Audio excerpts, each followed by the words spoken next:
Clara Whitmore stood in the corner of the saloon, while her own father auctioned her off like a lame mule, and she did not cry, did not run, did not beg.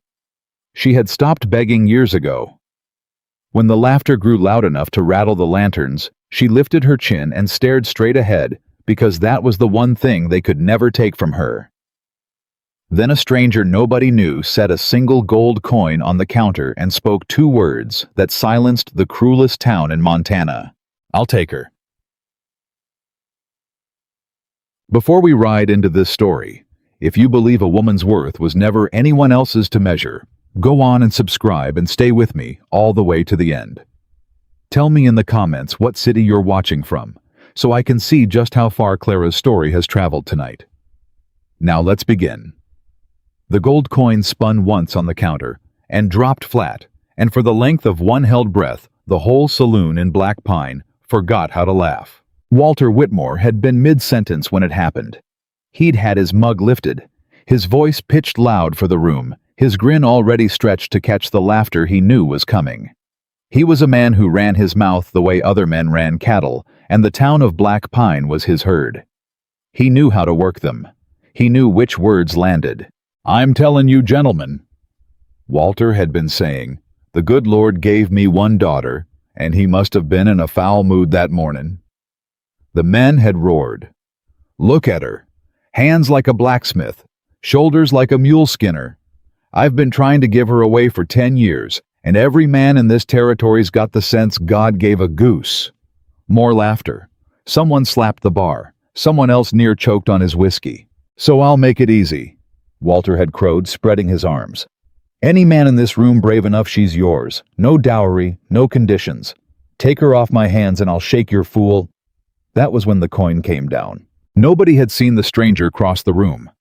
That was the first thing that unsettled them when they thought back on it later. A man that size, and not one of them, had marked him moving. He'd been in the far corner near the door, a shape they'd all half-registered and dismissed the way you dismiss a coat rack. And then he was at the bar, and the coin was on the counter, and he was looking at Walter Whitmore with eyes that did not blink. "I'll take her," the stranger said. Walter's grin didn't fall right away. It just kind of sagged like a rope going slack. "Now hold on," Walter said and forced a chuckle. "That there was a joke, friend." "I don't reckon it was," the stranger said. "You meant every word. That's why it's cruel." The room had gone from laughter to a silence so complete you could hear the lantern flames working. Clara had not moved from her corner. She stood with her back near the wall, a full head above most of the women who ever came into that place, though women rarely came into that place. Her hands were folded in front of her, and they were, as her father had said, not delicate hands. There was a thin white scar across the back of one, and a knuckle that had healed crooked. She held them still. She'd learned a long time ago that if she held still enough, if she made herself into something like furniture, the laughter would roll over her and out the door, and she could walk home in the dark with her spine straight. She was doing that now. She was staring at a knot in the far plank of the floor and telling herself the same thing she always told herself, which was that words were just air, and air couldn't leave a mark.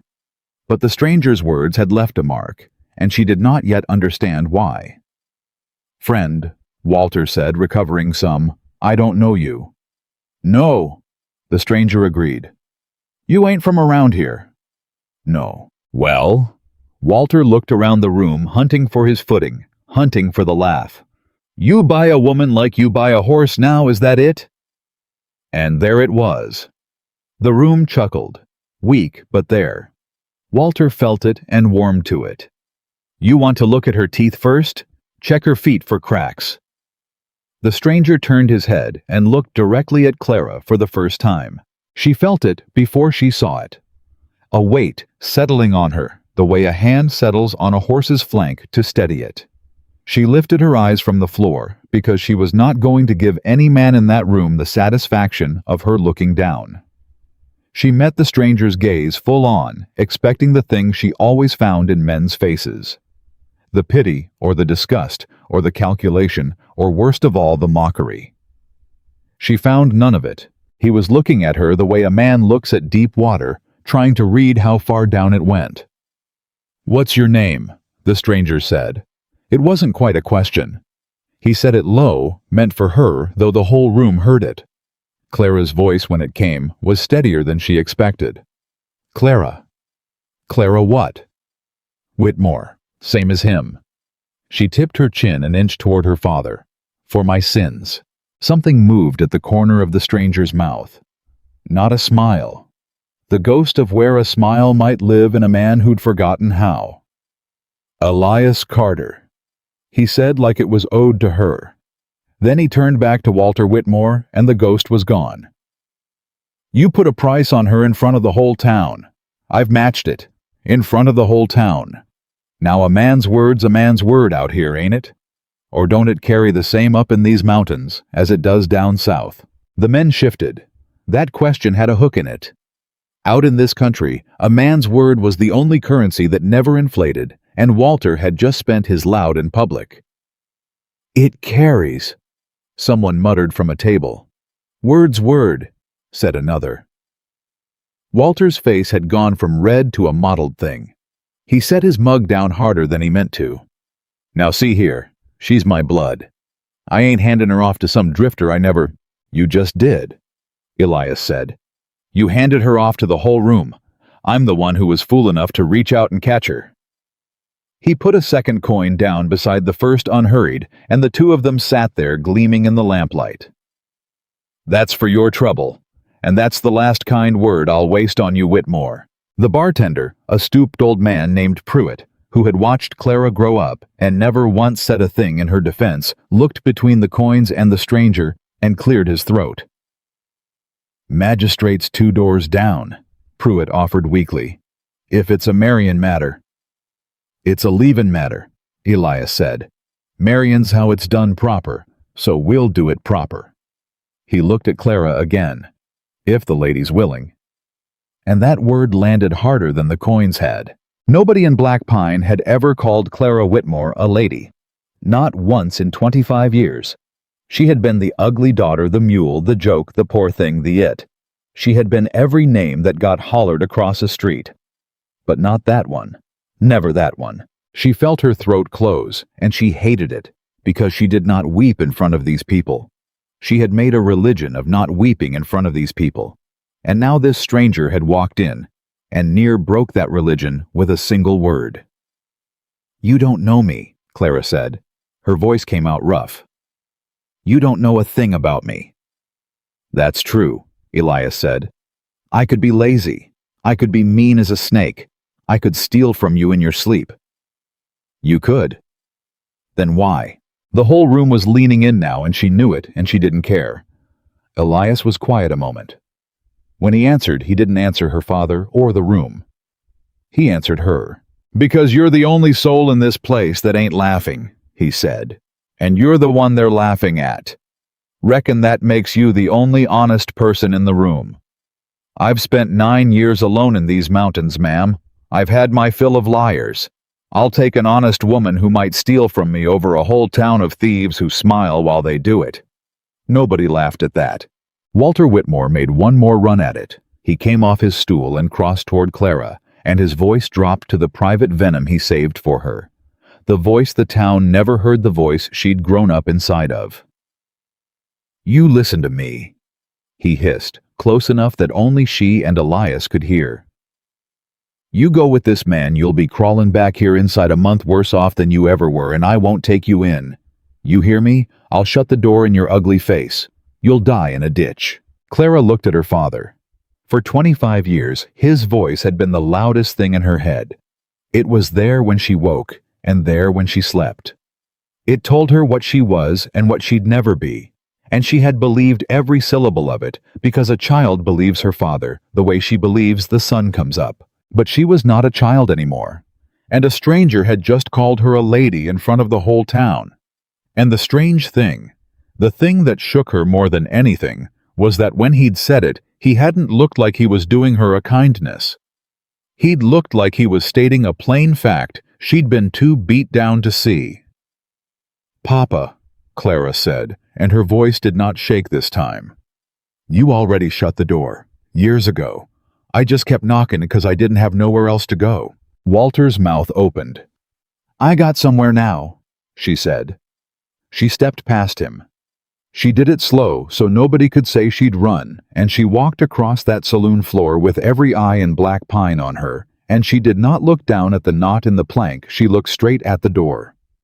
Her heart was going like a spooked horse, and her legs felt like they belonged to somebody else, but she kept them moving one and then the other until she stood in front of Elias Carter. Up close, he was even bigger than he'd seemed, and there was gray coming in at his temples, and a white scar running up out of his collar toward his jaw, and his hands, when she looked at them, were as scarred and rough and ugly honest as her own. "You mean it," she said. "Quiet, just for him. Say it once more where I can look at you and know." "I mean it," Elias said. "'Cause I have had a lifetime of men meanin' things right up until they didn't. I know you have." He didn't flinch from it. "So I'll only say it the once, and you can hold me to it till the day I die. I won't laugh at you, Clara Whitmore. Not tomorrow, not in a hard winter, not ever. Whatever else I am, I'm not that." She searched his face for the lie. She was good at finding lies. She'd been raised on them, weaned on them. She could smell a lie, the way a hound smells a storm coming. She couldn't find one in him. "All right," Clara said. That was all. 2 words to match his 2. "All right." And it was done.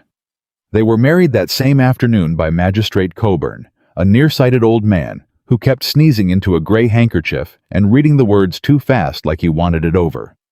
There were 2 witnesses, both of them dragged in off the street, both of them men who had laughed at Clara that very morning and now stood there shifting their weight and refusing to meet her eye. Walter Whitmore did not come. Clara noticed the absence the way you notice a rotten tooth's finally gone. There's the ache of where it was, and then underneath a strange clean relief. When Coburn said the last of it and told Elias he could kiss his bride, Elias didn't. He put out his hand instead, plain and square, the way he'd shake on a horse trade or a hunting partnership. Clara looked at the offered hand and understood it for exactly what it was. Not romance. Not yet. Maybe not ever. She didn't let herself hope for such foolishness. It was respect. It was a man saying, "I will not grab at you. I will not use you.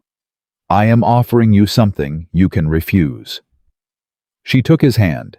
His grip was firm and dry, and it did not linger longer than an honest handshake ought. "Ma'am," he said.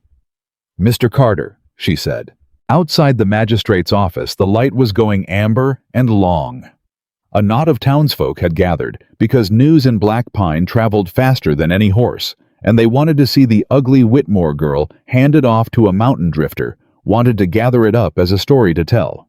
Among them was a woman named Delphine Rourke, who ran the dry goods and considered herself the finest lady in Black Pine, and who had spent years being the loudest voice cataloging everything wrong with Clara. "Well," Delphine said loud as Clara and Elias came out. "Would you look at that? He's taken her up the mountain. Won't last the first snow. Mark me. That country eats soft folk alive, and she—" Delphine let her eyes travel up and down Clara. "She's soft in the head, if not the body." A few titters. Clara stopped. She felt Elias go still beside her, felt him get ready to speak, and something in her that had been asleep her whole life put out a hand and stopped him. "Mr. Carter," Clara said without taking her eyes off Delphine Rourke. "You don't have to say a word. This one's mine." She stepped toward Delphine. Not fast, not threatening. Just closed the distance until the smaller woman had to tilt her chin up. "Ms. Rourke," Clara said, "you have called me ugly since I was 9 years old. You called me ugly at my mother's funeral.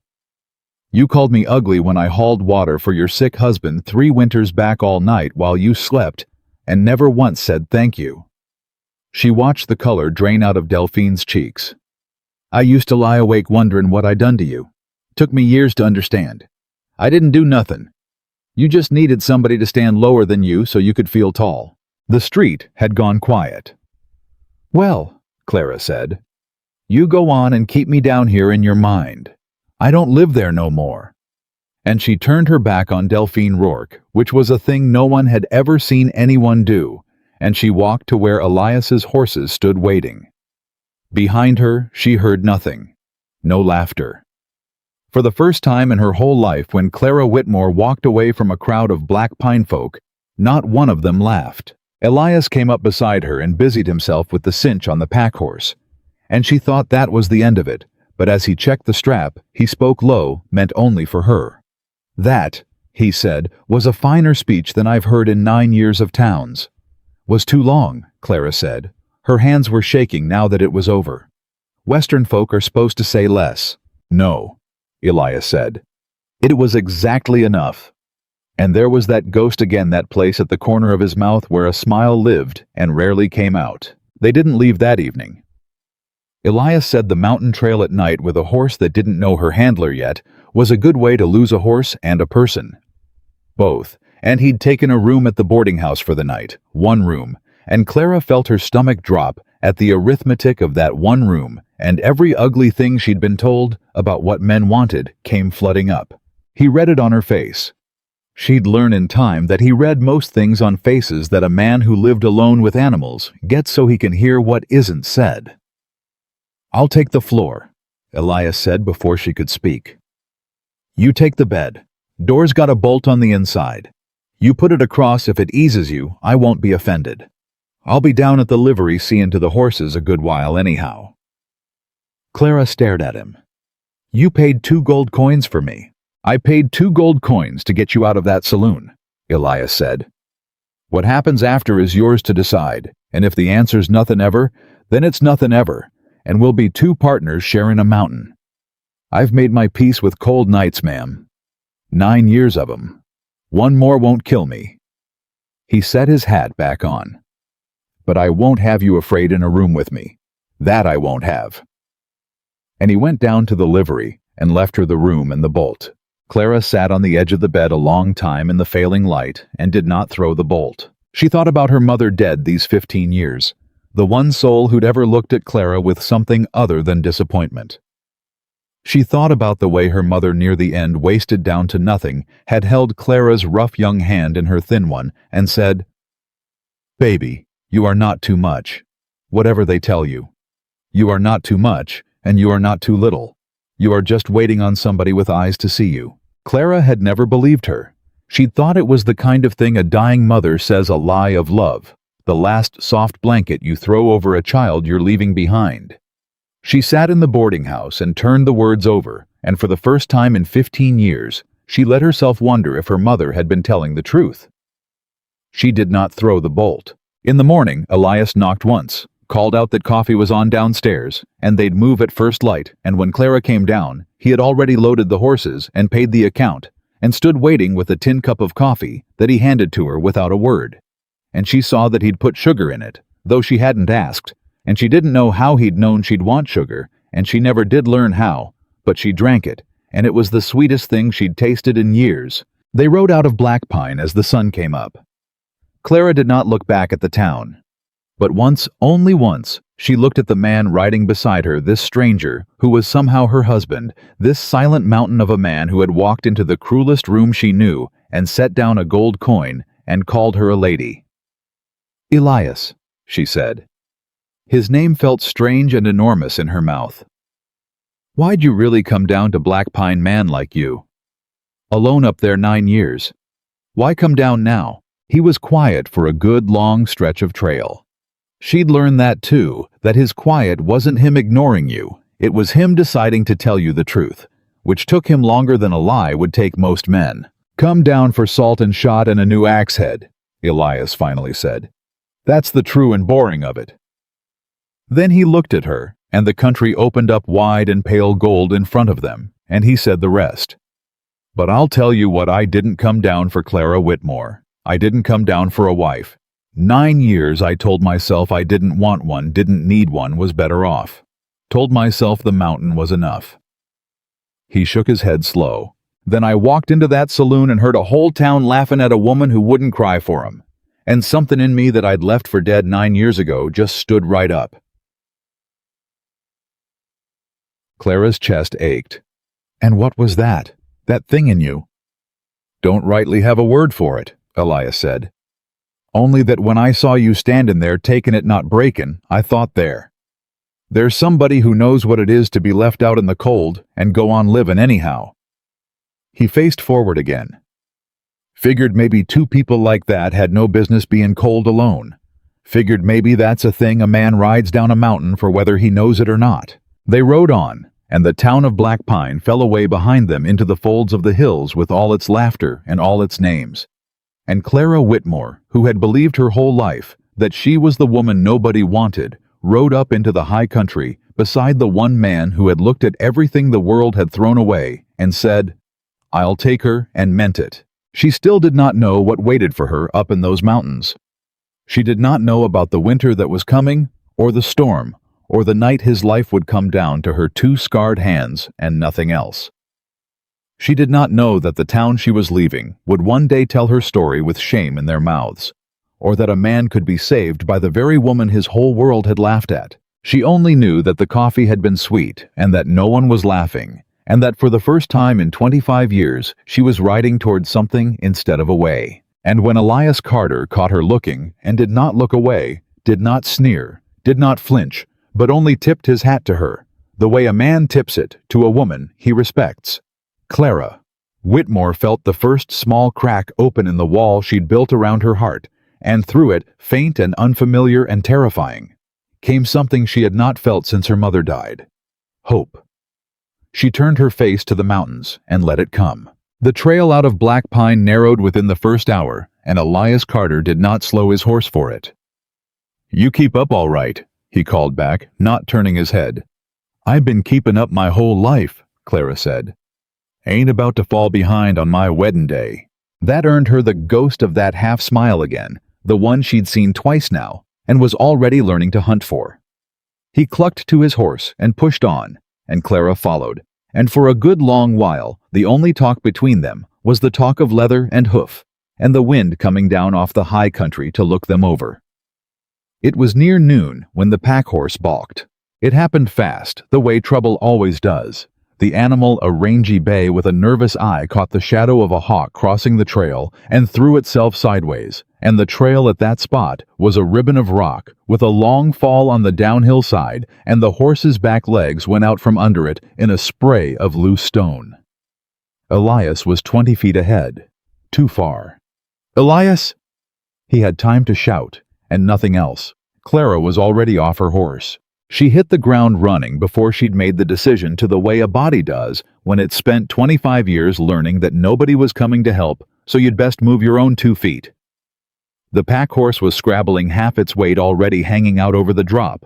Its eyes rolled white, and every instinct in the animal was doing the exact wrong thing, hauling itself deeper toward the fall. "Don't you fight me?"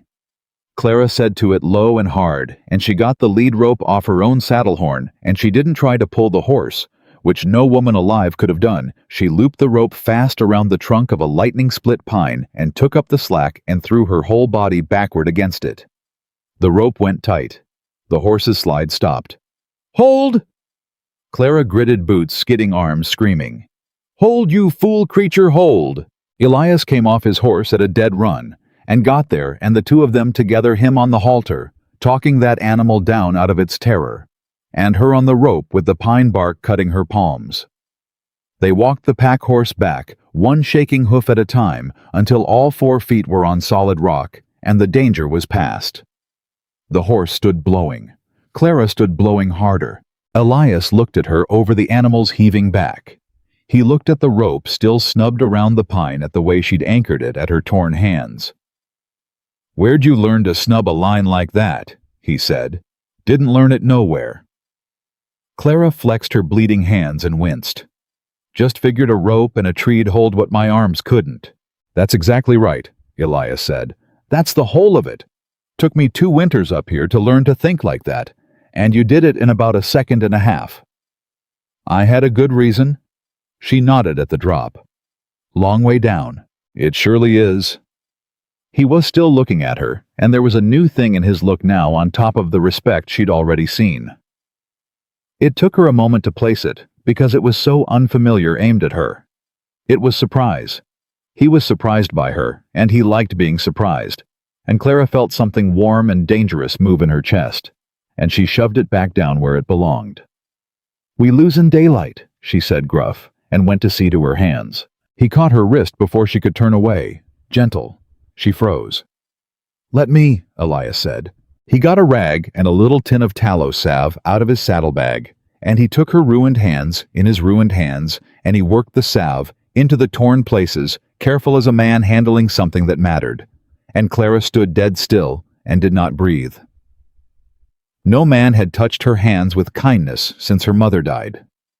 She'd been slapped by these people, grabbed, shoved, mocked till she flinched, but not held, not tended. You always this quiet when a fella's fixin' you up? Elias said, not looking up from her hands. I ain't never had a fella fix me up, Clara said. Wasn't sure what a body's meant to say. His hands went still on hers for just a second. Then they went on working. You don't got to say nothin', he said. That's the good part. They made his cabin by dusk on the second day, and Clara's first look at the place that was to be her home told her everything she needed to know about the man who'd built it. Elias Carter, she said, standing in the doorway with the last light behind her. You have lived like an animal up here. He didn't take offense. He was too busy unloading the horses to take offense, and anyhow, it was true. The cabin was sound. She could see that he'd built it square and tight, and it would hold against weather, but inside, it was the den of a man who'd stopped seeing his own life years ago.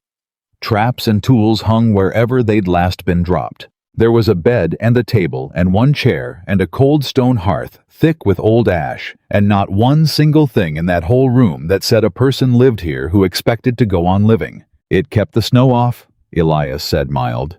A grave keeps the snow off too, Clara said. Don't mean I'd want to sleep in it. He stopped with a sack of meal on his shoulder and looked at her. And she thought maybe she'd gone too far. She was always going too far. Her mouth had been getting her hided, her whole life. But he only set the sack down and looked around his own home like he was seeing it through her eyes, and something crossed his face that might have been shame. Reckon I stopped noticing it, he said quietly. You live alone long enough, you stop seeing where you are. It all just becomes the inside of your own head. Well, Clara rolled her sleeves. Her hands still stung under the salve, but she paid them no mind. It ain't the inside of your head no more. It's the inside of both our heads now, and I ain't livin' in a mess. She did not wait for his leave. She'd stopped waiting for anyone's leave somewhere back down that mountain.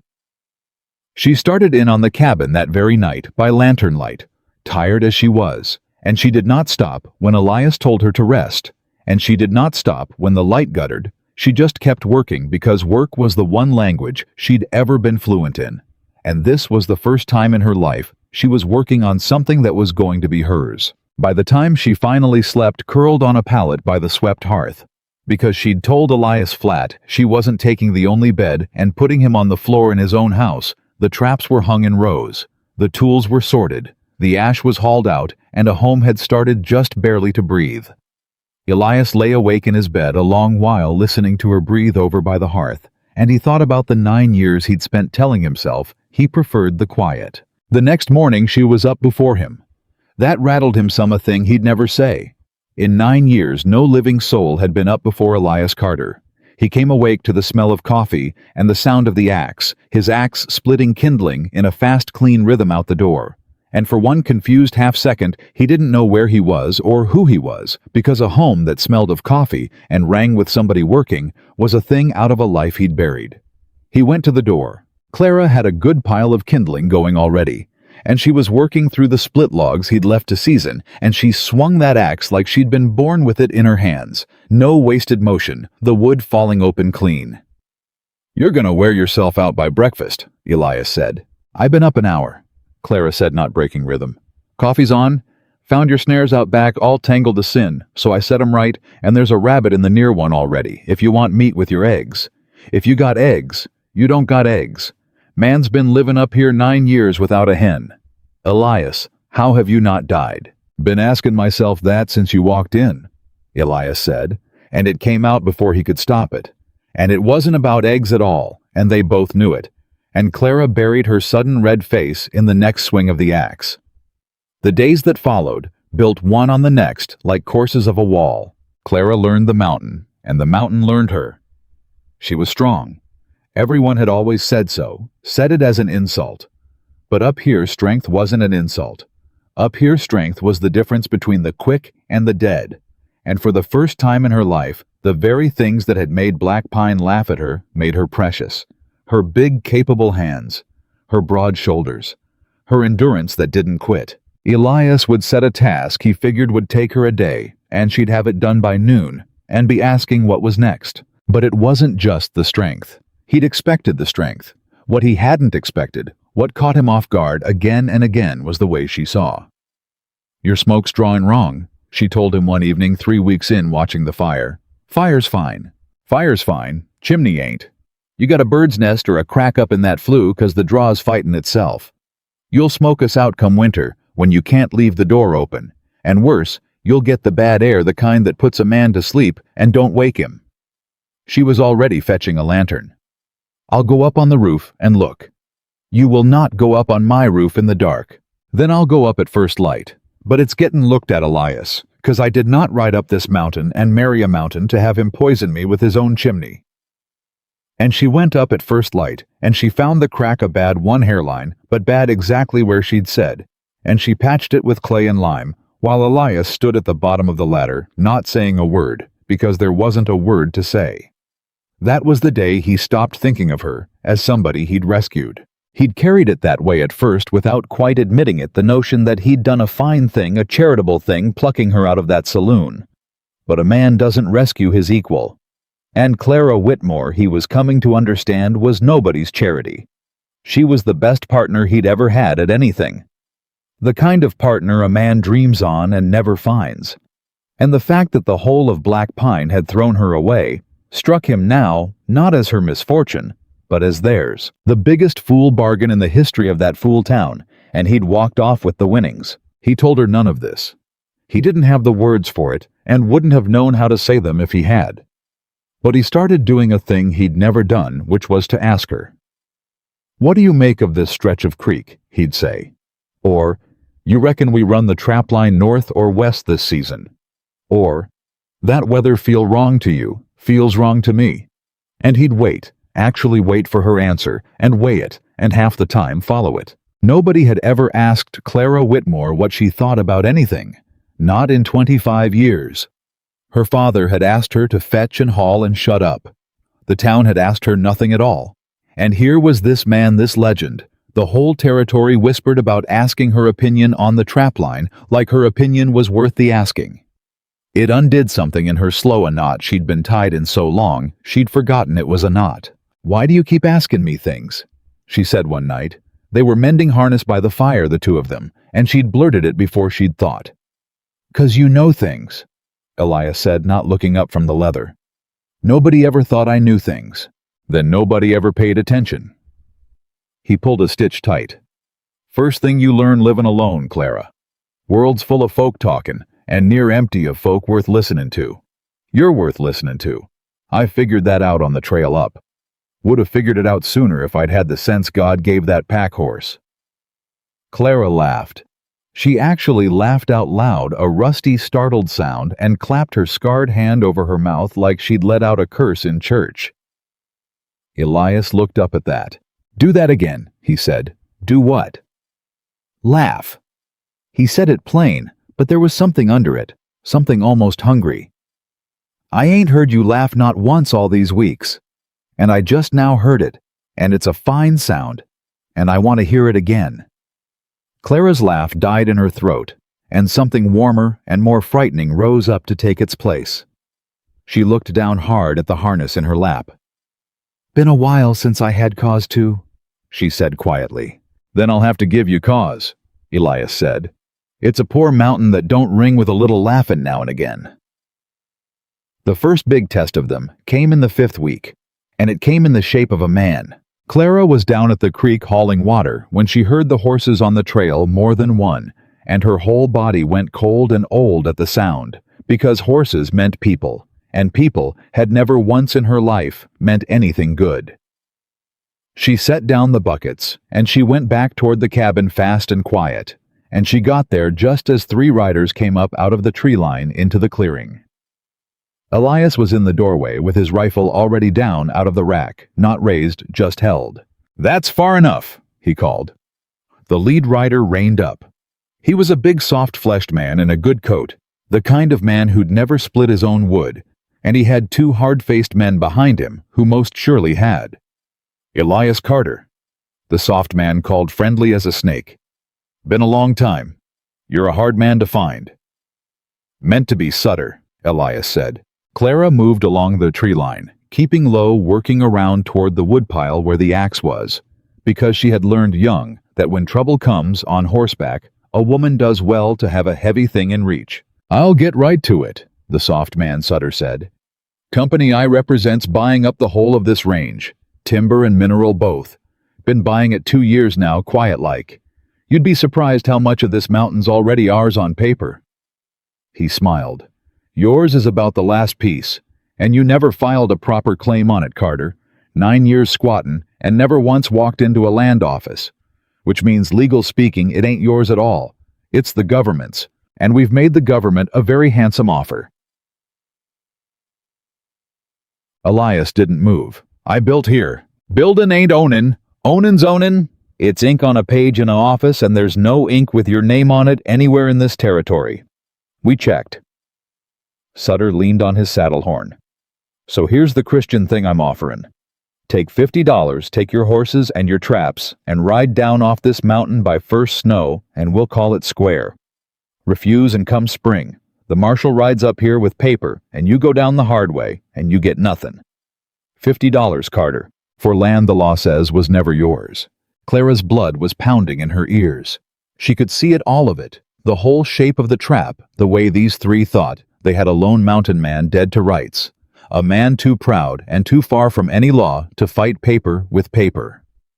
And then standing there in the tree line, with her hand on the cold axe, Clara Whitmore had a thought that changed everything, and it was this: I know how this works. She knew because her father, for all his failings, had lost his ranch to men exactly like these. She'd been 14. She'd sat in the corner of the room, the ugly daughter nobody bothered to send away, while men in good coats explained to Walter Whitmore how the land he'd worked 20 years was never really his, because of ink, because of pages, because of offices. And afterward, drunk and ruined, her father had raged for months about deeds and filings and preemption claims, and the exact words a man needed, and the exact office he needed to walk into, and the exact fees, all the things he'd learned too late. And Clara, the girl in the corner, who everybody talked over, had listened to every word. She'd been listening her whole life. It was the one gift of being invisible. You heard everything. She stepped out of the tree line. "Mr. Sutter," Clara said, and all three riders turned startled because they hadn't known she was there. And Elias's head came around sharp because he didn't know what she was doing. "Well," Sutter said, recovering, looking her up and down with the exact same eyes the whole world had always used on her. "Didn't know you'd took a wife, Carter. Or is this the hired—" "His wife," Clara said. "Clara Carter, and I got a question for you about your paper, if you'll indulge a woman." Sutter smirked at his men. "By all means, missus. You say my husband never filed. Fine. I believe you, 'cause he's told me himself he never walked into a land office in his life. Ain't that right, Elias?" "Never have," Elias said, slow watching her, trusting her. God bless him, trusting her without knowing where she was going. But here's the thing about that. Clara took a step closer, and her voice was steady as bedrock. "There's a law, federal law. Preemption, they call it. Says a man who settles unclaimed land builds on it, works it, lives on it. In good faith, he's got the first right to file and buy it at the government minimum $1.25 the acre ahead of any company, any speculator, anybody. That right comes from living there, from improving it, not from who got to the office first with the fattest offer." She let that sit. "You know that law, Mr. Sutter. You know it real well. That's why you rode up here to scare a lone man into signing off his claim for $50 before he found out he could file it himself for a fraction of what your company's offered the government. 'Cause the second he files your handsome offer ain't worth the paper, and this land ain't ever gonna be yours." The clearing had gone dead quiet. Sutter's smile had curdled off his face by degrees while she spoke, and the two hard men behind him had gone very still, and Elias Carter was staring at his wife like she'd caught fire. "You're bluffin'," Sutter said, but his voice had lost its silk. "A woman like you don't know federal land law." "A woman like me," Clara repeated softly. "You mean a woman that looks like me? That's what you mean." She smiled, and it was not a warm smile. It was the smile of a woman who'd been underestimated her entire life, and had just found out what a weapon that could be. "You go on and think that. Every man like you my whole life has looked at these hands and this face and figured there wasn't nothing behind 'em worth reckoning with. It's the most useful mistake a body ever made about me. You keep right on making it." She turned to Elias. "How far's the land office, husband?" 2 days' ride, Elias said. "Helena. Then we ride to Helena. We file a preemption claim on this whole parcel $1.25 the acre in good faith with 9 years of improvements to prove up on, and we do it before the snow and before your marshal and before your company gets one more foot of ink." She looked back at Sutter. "And your handsome offer to the government dies the day we file. So you'd best pray your horses are faster than ours, Mr. Sutter, 'cause it's a race now and you just told us the starting gun." For a long moment, nobody moved. Then Sutter's face went hard and mean, the softness dropping off it like a shed skin, and Clara saw the real man underneath, and the real man was worse. "You?" he said to her low. "You just made a mistake, missus. We had a peaceable offer on the table. Now you want to make it a war." He gathered his reins. "This mountain's got a lot of ways to kill folk. Long fall, cold night, huntin' accident. Man never knows." His eyes flicked to Elias. "Congratulations on the wife, Carter. Shame if anything happened to your good fortune." Elias's rifle came up. It came up so fast and so smooth that all three riders flinched, and it was pointed at the exact center of Sutter's soft chest, and Elias Carter's voice when he spoke was the coldest thing Clara had ever heard, colder than the mountain, colder than the coming snow. "Sutter," Elias said, "you just made a threat against my wife on my own ground. Now I'm going to say this once, and you're going to hear it, and you're going to carry it back down the mountain to whoever's paying you. You come at me. That's business. I understand business. But you send one man, you send bad weather. You send so much as a hard look at that woman standing there, and I will stop being a trapper. Do you understand what I'm telling you? I lived up here 9 years learning how the land kills things. I know 100 ways, and every last one of 'em's got your name on it the day Clara Carter comes to harm. Now get off my mountain." They got off his mountain. Clara and Elias stood in the clearing and watched the three riders drop back down into the tree line and heard the hoofbeats fade. And when they were truly gone, when it was just the wind again, Clara's legs finally started to shake. Elias set the rifle down and turned to her, and she braced for it. Braced for him to be angry that she'd stepped out and turned a $50 problem into a war. Because that was what men did. They took your one good idea and found the way it was your fault. "Clara," Elias said. "I'm sorry." She got out. "I know I made it worse. I couldn't just stand there and let him take it. I couldn't. I watched my daddy lose everything to men just like that, and I swore I'd never—" "Clara." He took her by both shoulders. "Stop." She stopped. "You didn't make it worse," Elias said. "You just saved my home." He said it like it was the plainest fact in the world. "I'd have signed that paper. You hear me? I'd have signed. I don't know a thing about preemption or land offices or $1.25 the acre. I'd have took the $50 sooner than deal with paper and offices, 'cause paper and offices are the one thing on God's earth that scare me, always have. And I'd have lost the only home I ever built and never even known I could have kept it. And you." He shook his head, and his voice cracked. Actually cracked the first crack she'd ever heard in him. "You just stood there in a threadbare dress with dirt on your hands, and you out-lawyered a company man like it was nothing. Where in God's name did you learn that?" "In the corner," Clara said. "The corner. That's where they always put me, in the corner, where the ugly daughter goes so she don't scare off company." Her throat was tight. "And you know what happens to a body in the corner, Elias? She listens. Everybody talks over her like she ain't there, so she hears everything. All of it, all the things nobody meant her to know. I sat in the corner for 25 years, and I heard every deal my daddy ever lost and every trick that ever beat him." She wiped her eyes hard with the back of her wrist. "Turns out being invisible learns you a powerful lot if you're paying attention. And I always paid attention. It was the only thing I had." Elias Carter looked at his wife. And then he did a thing he had not done in 9 years, had maybe not done since he was a boy. A thing that surprised him more than it surprised her. He pulled her in against his chest, and he held her. Not gentle, not careful. He wrapped both arms around her and held her hard the way you hold something you nearly lost. And Clara Whitmore, who had been slapped and shoved and grabbed but never once in her adult life simply held, stood stiff in his arms for the space of 3 heartbeats. And then she broke. Everything she'd held for 25 years. Every laugh she'd swallowed. Every name she'd worn. Every night she'd cried alone where nobody could see. Because crying where they could see only made them laugh harder. All of it came up at once, and she pressed her face into the rough wool of his coat, and she wept, and Elias held her, and let her, and said nothing, because he'd learned in 9 years of silence that sometimes the kindest thing a man can do is just not let go. "They laughed at me," Clara said into his coat, muffled and shaking. "My whole life, Elias, even my own daddy. He sold me for 2 gold coins, and he laughed while he done it. And here I stand, and I just saved a home with the one thing that made 'em laugh, the corner. The invisible, the ugly. And I don't understand how the same thing can be a curse down there, and a gift up here I don't. 'Cause down there they was blind," Elias said into her hair. "That's the whole of it, Clara. There ain't nothing wrong with you and never was.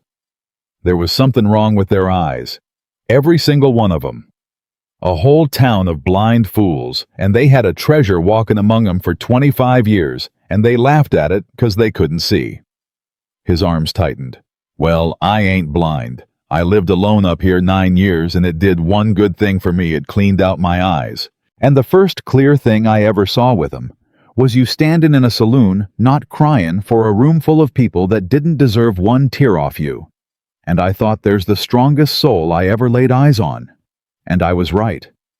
And I got 2 days to ride to Helena and prove it to the whole territory, and by God, Clara, we're gonna go do it." She pulled back and looked up at him, her face a wreck, her eyes streaming, and she had never in her life felt less beautiful, and she had never in her life felt more seen. And she understood in that moment that the two things had nothing to do with each other, had never had anything to do with each other, and that her mother, 15 years dead, had been telling her the truth the whole time. "You are not too much. You are just waiting on somebody with eyes to see you." "All right," Clara said, and wiped her face and squared her big shoulders. "Then quit standing here squeezing me like a rag doll husband, and let's go pack the horses. We got a race to win." And Elias Carter threw back his head and laughed, a real laugh, a huge laugh, a laugh that hadn't come out of him in 9 years, and near shook snow off the far peaks, and Clara stood in the ringing sound of it, and thought, I did that. I made the silent mountain man laugh, and it felt better than any pretty face ever could have. They rode for Helena at first light with the horses packed light and fast. It was a hard 2 days, and Clara found she'd underestimated the country and overestimated her own hard-won toughness, but she didn't complain, and Elias didn't slow, and they ate in the saddle and slept 4 hours a night with the cold biting through the blankets. And always in the back of both their minds was the picture of Sutter's men riding hard the other way to whatever office, whatever telegraph, whatever fat cat backer sat waiting to slam the door on the Carters before they could reach it. "You reckon they'll beat us there?" Clara asked on the second night, lo, both of them staring up at more stars than Black Pine had ever bothered to show her. "They got a head start of maybe half a day," Elias said. "And they got the money to buy fresh horses at every stop, which we don't. But they got soft men riding, and we got you and me, and I have never in my life seen a body push harder than you pushed today." He was quiet a moment. "It'll be close, Clara. I ain't gonna lie to you and say it won't. It'll be close." "Then we get up an hour earlier," Clara said, "and we make it not close." They got up 2 hours earlier. They came down into Helena at midday on the third day, both of them gray-faced and swaying in the saddle. The horses lathered and stumbling, and Clara didn't even wait to tie off. She was off her horse and up the steps of the land office, while Elias was still handing the reins to a boy, and she shoved through the door and stood there in the sudden quiet of the office with her chest heaving. There was a clerk behind the counter, a thin, fussy man with ink stains on his fingers, and he looked up at the wild-eyed, trail-filthy woman in the doorway with plain distaste. "Ma'am," the clerk said in the voice men used on her. "If you're looking for the preemption claim," Clara said. "I want to file a preemption claim. Right now. Today. This hour." The clerk's eyebrows climbed. "Now filing a preemption claim's a complicated matter. It ain't something Section 14, Clara said. The Preemption Act. A settler who's occupied and improved unclaimed public land in good faith has the right to purchase up to 160 acres at the minimum price of $1.25 the acre ahead of any other claimant upon making proof of settlement and improvement. My husband has occupied and improved his parcel for 9 years. I got the section. I got the price. I got the improvements to prove up on. And I got a company man named Sutter breathing down my neck trying to steal it out from under us on a technicality. Now." She planted both filthy, scarred hands flat on his clean counter and leaned in.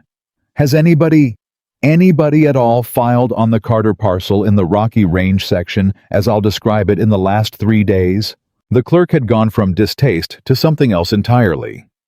He'd gone to wary respect the fast recalculation of a man who realizes he's badly misjudged who he's dealing with. He turned without another word and went to a great ledger, and Clara stood there with her heart in her mouth, and Elias came through the door behind her and stopped reading, the moment saying nothing, letting her have it because it was hers. The clerk ran his ink-stained finger down the page. Down, down. He stopped. He looked up. And Clara Whitmore, born the ugly daughter sold for 2 gold coins, laughed at by a whole cruel town, stood in a land office in Helena, 2 days from home, and waited to find out if listening from the corner for 25 years had been enough to save the only home that had ever wanted her. "Nobody's filed on it," the clerk said. "There's a fella named Sutter left an inquiry yesterday afternoon wanting to know if the parcel was open, saying his company aimed to petition for it. But an inquiry ain't a filing. And a company can't preempt. Only a settler can preempt."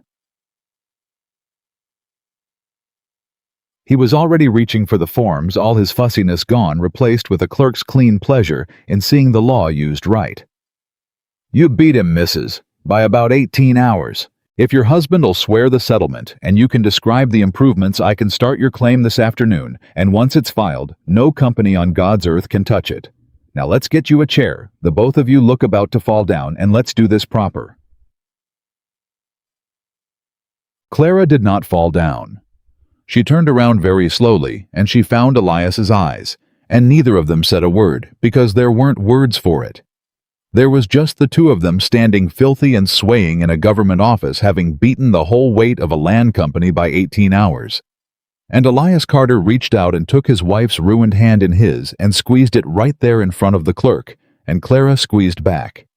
They filed the claim that afternoon. Elias swore the settlement, 9 years of it, and Clara described the improvements from memory, everyone, the cabin, the outbuildings, the cleared ground, the spring house, the fences, describing them so exact and so complete that the clerk kept glancing up at her in wonder. And by the time the sun went down, the Carter parcel was theirs, ink and paper, and government seal, 160 acres of mountain that no man could ever take again. Outside in the last light, Elias led her to a bench, and Near pushed her down onto it because her legs had finally quit for good. "Clara," he said, sitting beside her, still holding the folded copy of the claim like it might blow away. "I got to ask you something, and I need you to answer me true." "Ask." "That day in the saloon, when I put that coin down." He turned the papers in his hands. "You ever ask yourself why? Why a man'd do that? Walk in cold and buy a woman he never met out of the worst room in town?" "Every day," Clara said. "I figured you felt sorry for me. Then I figured maybe you was lonely. Then I stopped figuring 'cause it didn't seem to matter no more, seeing as you never once treated me like either one. Elias was quiet a long moment, and then he told her a thing he had never told a living soul. A thing that was the real reason he'd ridden down that mountain. The thing underneath the salt and the shot and the axe head. And Clara understood as he spoke that this was the deepest gift he'd given her yet, deeper than the coin, deeper than the name, the gift of the truth about himself.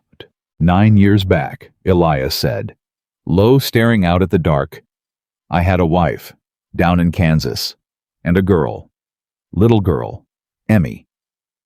He said the name like it cost him.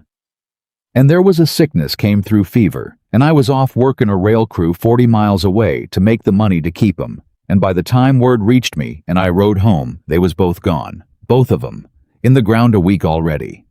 And the folk in that town, the good church folk, you know what they told me. They told me it was God's will, and I ought to find comfort, and one of 'em. Clara told me I'd best remarry quick, 'cause a man needs a woman, and there was a widow available. My wife not cold a month. His jaw worked.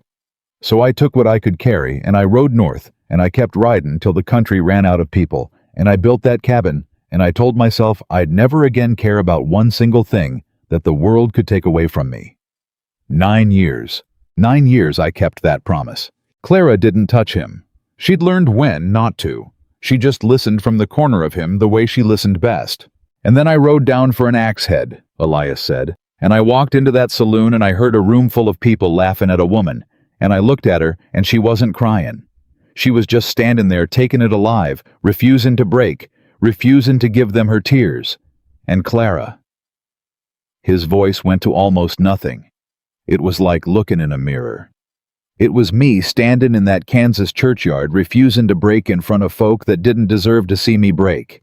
And something I'd buried 9 years deep just clawed its way up out of the ground and said, don't you leave her in that room, whatever it costs. Don't you dare ride off and leave that woman in that room, 'cause somebody should have come for you, Elias, and nobody did. And here's your chance to be the somebody that comes.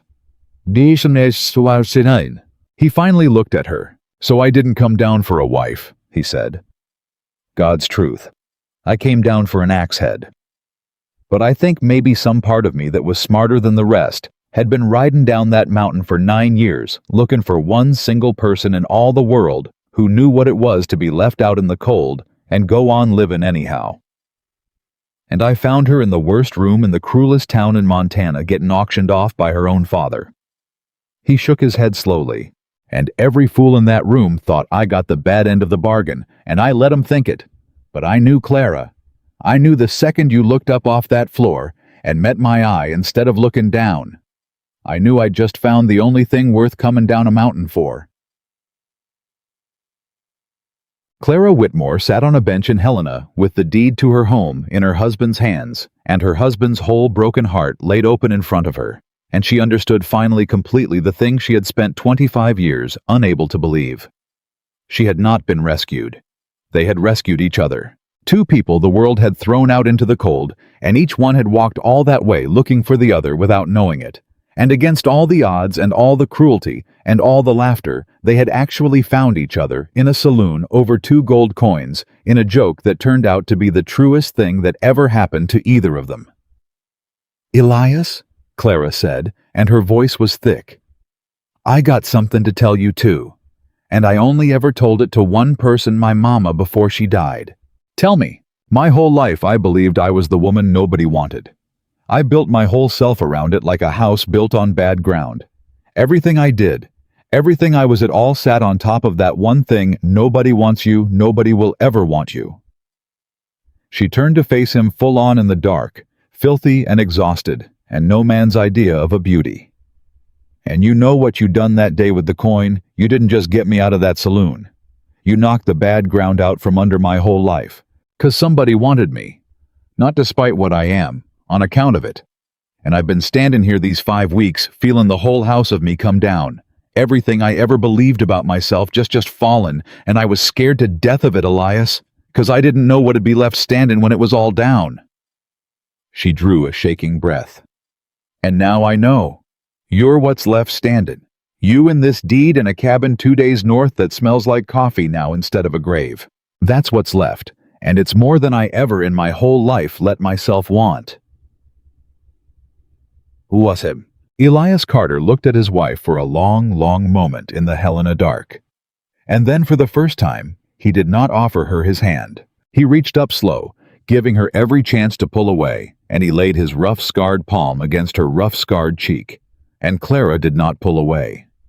Clara leaned into it, and the mountain man who had sworn 9 years ago never again to care about a thing the world could take from him, held his wife's face in his hand, and knew with a certainty that scared him and freed him both that he was already caring that he had been caring for weeks, that the thing he'd buried in a Kansas churchyard had grown back stronger than he ever thought a dead thing could grow. We should sleep, Elias said finally rough.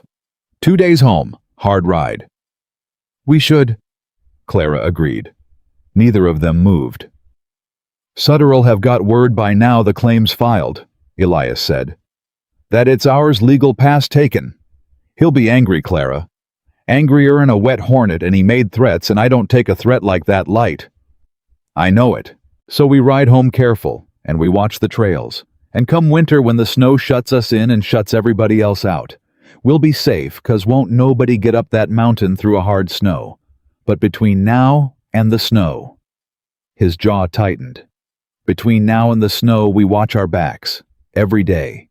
You understand me? I understand you, Clara said. I've been watching my back my whole life, Elias. Ain't a soul on this earth better at it. You just got yourself a partner that come pre-trained. And that pulled the ghost of the smile out of him one more time, worn and tired as he was. And he took his hand from her face, and stood, and pulled her up off the bench, and they went to find a stable to sleep in, because they hadn't the money for a room, and wouldn't have wasted it on one if they had. They lay that night in clean straw with the horses breathing warm around them, closer than they'd ever lain back to back for the heat of it, and nothing more. And Clara listened to Elias's breathing go slow and deep. And she stared into the dark of the stable with the deed to her home tucked against her heart inside her dress. And she thought about all of it. She thought about the corner she'd spent her life in, and how it had turned out to be the place she'd learned the very thing that saved them. She thought about her father, and found she couldn't summon the old hurt over him anymore, couldn't even find the anger, only a kind of distant pity for a man too small to see the treasure he'd sold for 2 gold coins. She thought about Delphine Rourke and the whole town of Black Pine, and she thought one day they'll hear how the ugly daughter beat a land company. One day this'll get told, and they'll have to sit with it. And that was a satisfaction, she'd not deny it, but it wasn't the main thing anymore. The main thing was the man breathing at her back. The main thing was that somebody had come for her at last. After 25 years, somebody had walked into the worst room she knew and looked past everything the world had painted on her and seen the person underneath and said out loud in front of everyone, "I'll take her."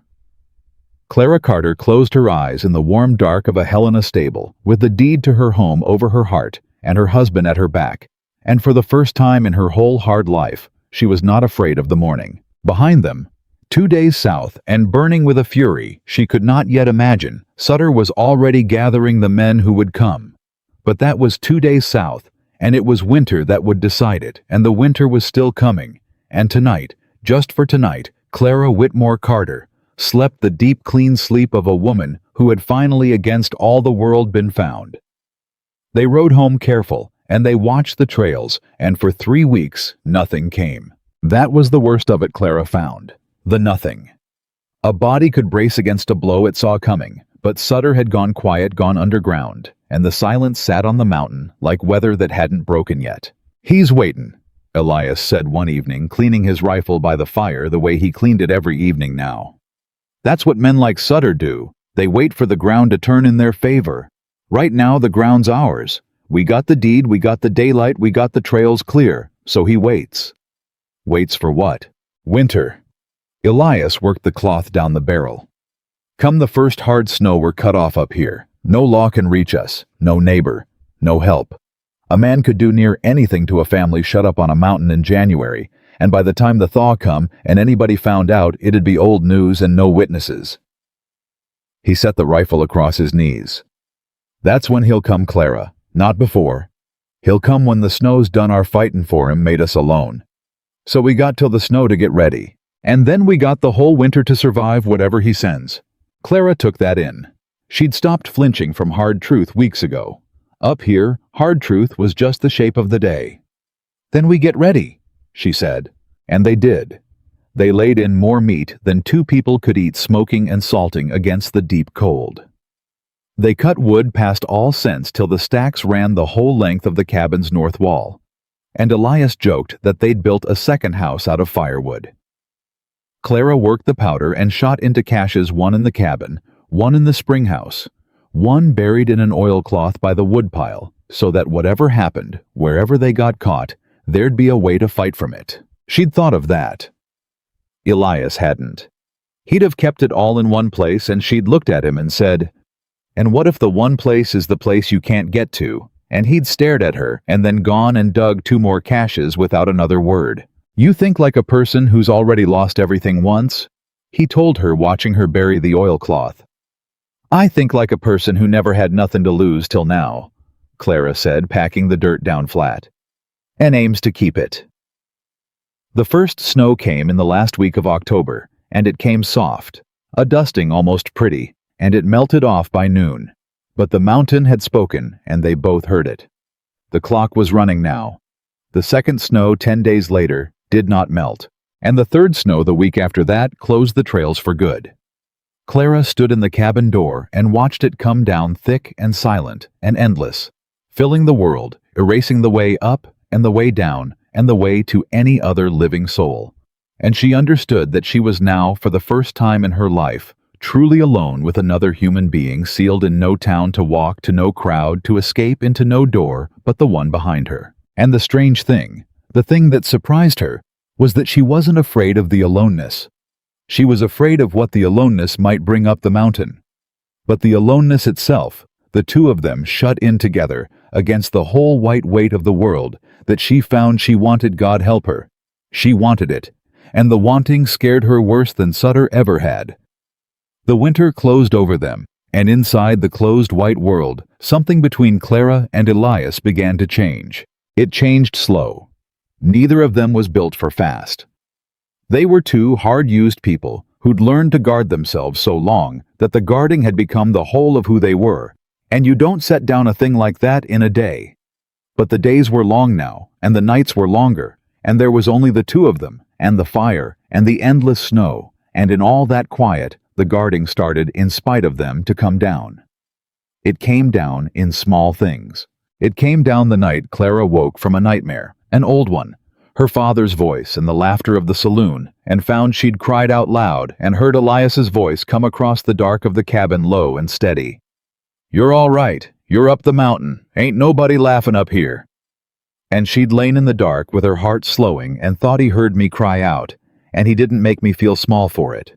He just told me where I was. It came down the afternoon Elias got to talking, really talking, more words than she'd heard out of him in a week, about his girl Emmy, about how she'd had a laugh too big for her body and a habit of naming every animal on the place.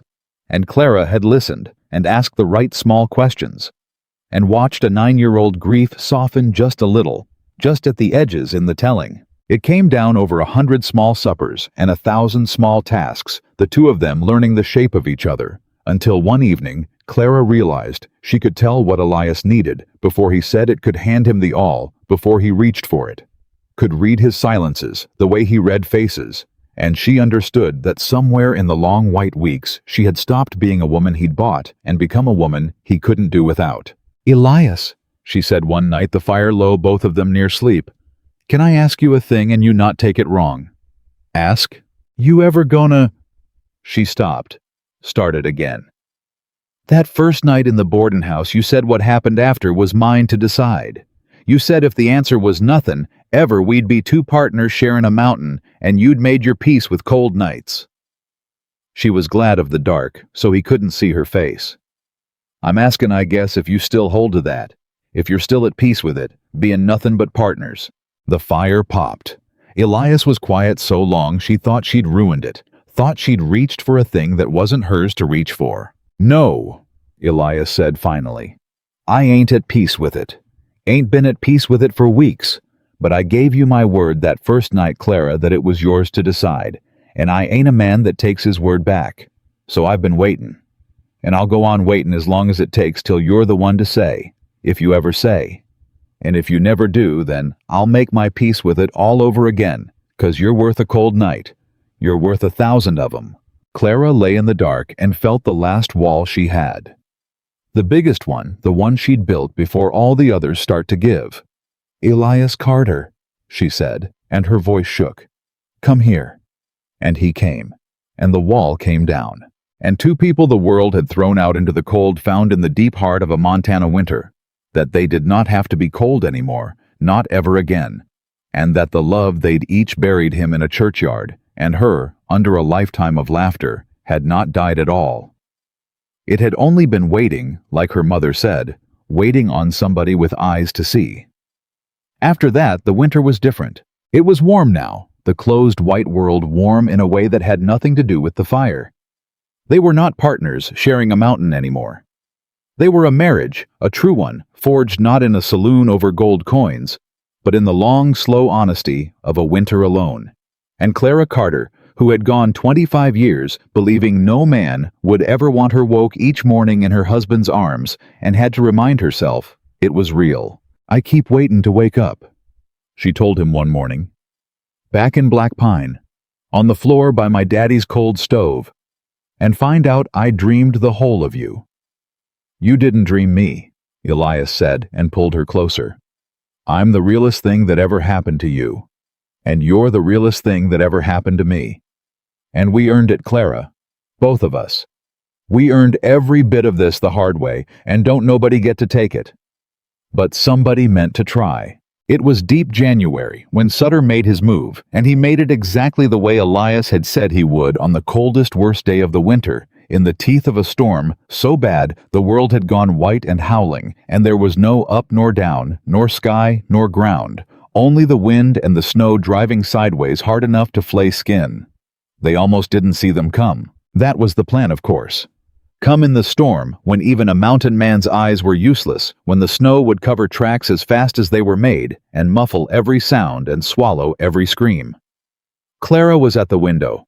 Not because she expected anything, no sane man moved in weather like this, but because the wind had a wrongness to it, a note under the howl, and she'd learned to trust the wrongness. And through the driving white for half a second, she saw a shape that shouldn't have been there. "Elias." Her voice came out flat and cold, the voice of a woman who has just seen the thing she's been dreading and gone past fear into action. "They're here." He was up and across the room in a breath. He looked where she looked, and he saw it too. The shapes, now more than one, moving up through the storm toward the cabin, using the very storm that should have killed them, as cover men desperate or well paid enough to risk death in the open for the chance to catch the Carters blind. "How many?"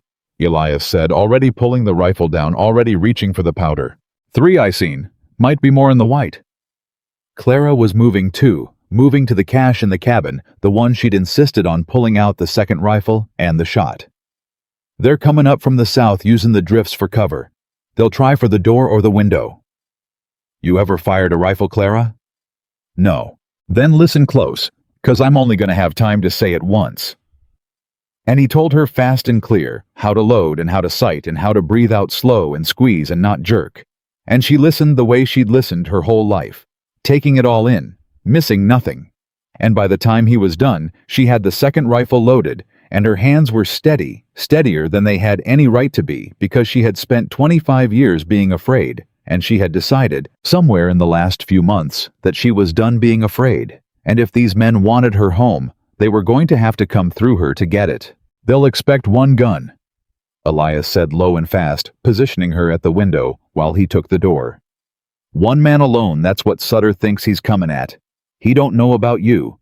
He looked at you in that clearing, and he made the same mistake every man makes. He saw a woman that don't look like much, and he wrote you off." His eyes met hers in the dim cabin.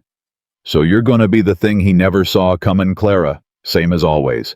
Can you do that? Can you be the thing he never saw comin' one more time?" "I've been the thing nobody saw comin' my whole life." Clara said, and sighted the rifle out into the storm. "This is just the first time I get to aim it." The first man reached the cabin. He came at the door, thinking to break it in a rush, and he was a big man, and the door was stout. But a big man in a rush is a hard thing to stop, and he hit it with his shoulder, and the bar jumped in its brackets. He hit it again. The wood cracked. "Elias," Clara said. "I got the door. Watch the window. There's more than one." The man hit the door a third time, and the bar gave, and the door burst inward in a blast of snow and wind, and the man came through it with a pistol already up, and he had one instant to see that the cabin was not what he expected. That there was not one target, but two, that the woman at the window was not cowering, but leveling a rifle at him. And in that one instant of pure surprise, the surprise of a man discovering far too late that he'd walked into something he never scouted, Elias Carter fired. The man went down in the doorway and did not move again, and the storm poured in over him white and indifferent. "One," Elias said, cold, already reloading. "Window Clara, now." She turned back to the window, and there was a face in it, right there, close, a hard, scared face streaming with melting snow, and the man was bringing up a gun to fire through the glass, and Clara Carter did not think, did not hesitate, did not do a single one of the things a woman who'd never held a rifle might be forgiven for doing. She breathed out slow the way Elias said, and she squeezed. The window shattered. The face was gone. "Two," Clara said, and her voice did not shake, and she was already reloading with hands that knew suddenly exactly what to do, because she was a woman who learned fast and had just found the strongest reason of her life to learn. "That's my girl," Elias said, and there was something fierce and proud under the cold of it. "That's my girl. How many's left?" "Don't know. Wind's too thick." She peered out through the broken window into the screaming white. "Elias, I can't see 'em. They could be anywhere out there. They could be circling." "Then we hold. We don't go out after 'em. That's what they'd want. Get us out in the open blind. We hold the cabin. We got wood, we got shot, we got warm, and they got a storm eating 'em alive out there. Time's ours if we hold." He glanced at the shattered door snow, already drifting through it. "Help me block the door. Fast." They dragged the table to the broken door, and the dead man's own body helped brace it. A grim thing, but Clara had gone past squeamish hours ago, and they got the door blocked and the cold cut down, and then they waited, the two of them, rifles ready, backs to the fire, eyes on the white, howling nothing outside. "Sutter's out there," Elias said quietly. "He won't have come up front. Men like him send others up front. He'll be back in the trees waiting to see how it shakes out. And when he sees his men ain't coming back down, he's gonna have a choice to make." "What choice?" "Cut his losses and run, or get desperate and do something stupid." Elias's jaw was tight. "I'm hoping for run, but I've seen what desperate does to a man, Clara. And a man who's spent this much, risked this much, and lost that man ain't always got run in him no more." They waited. The storm howled. The fire burned.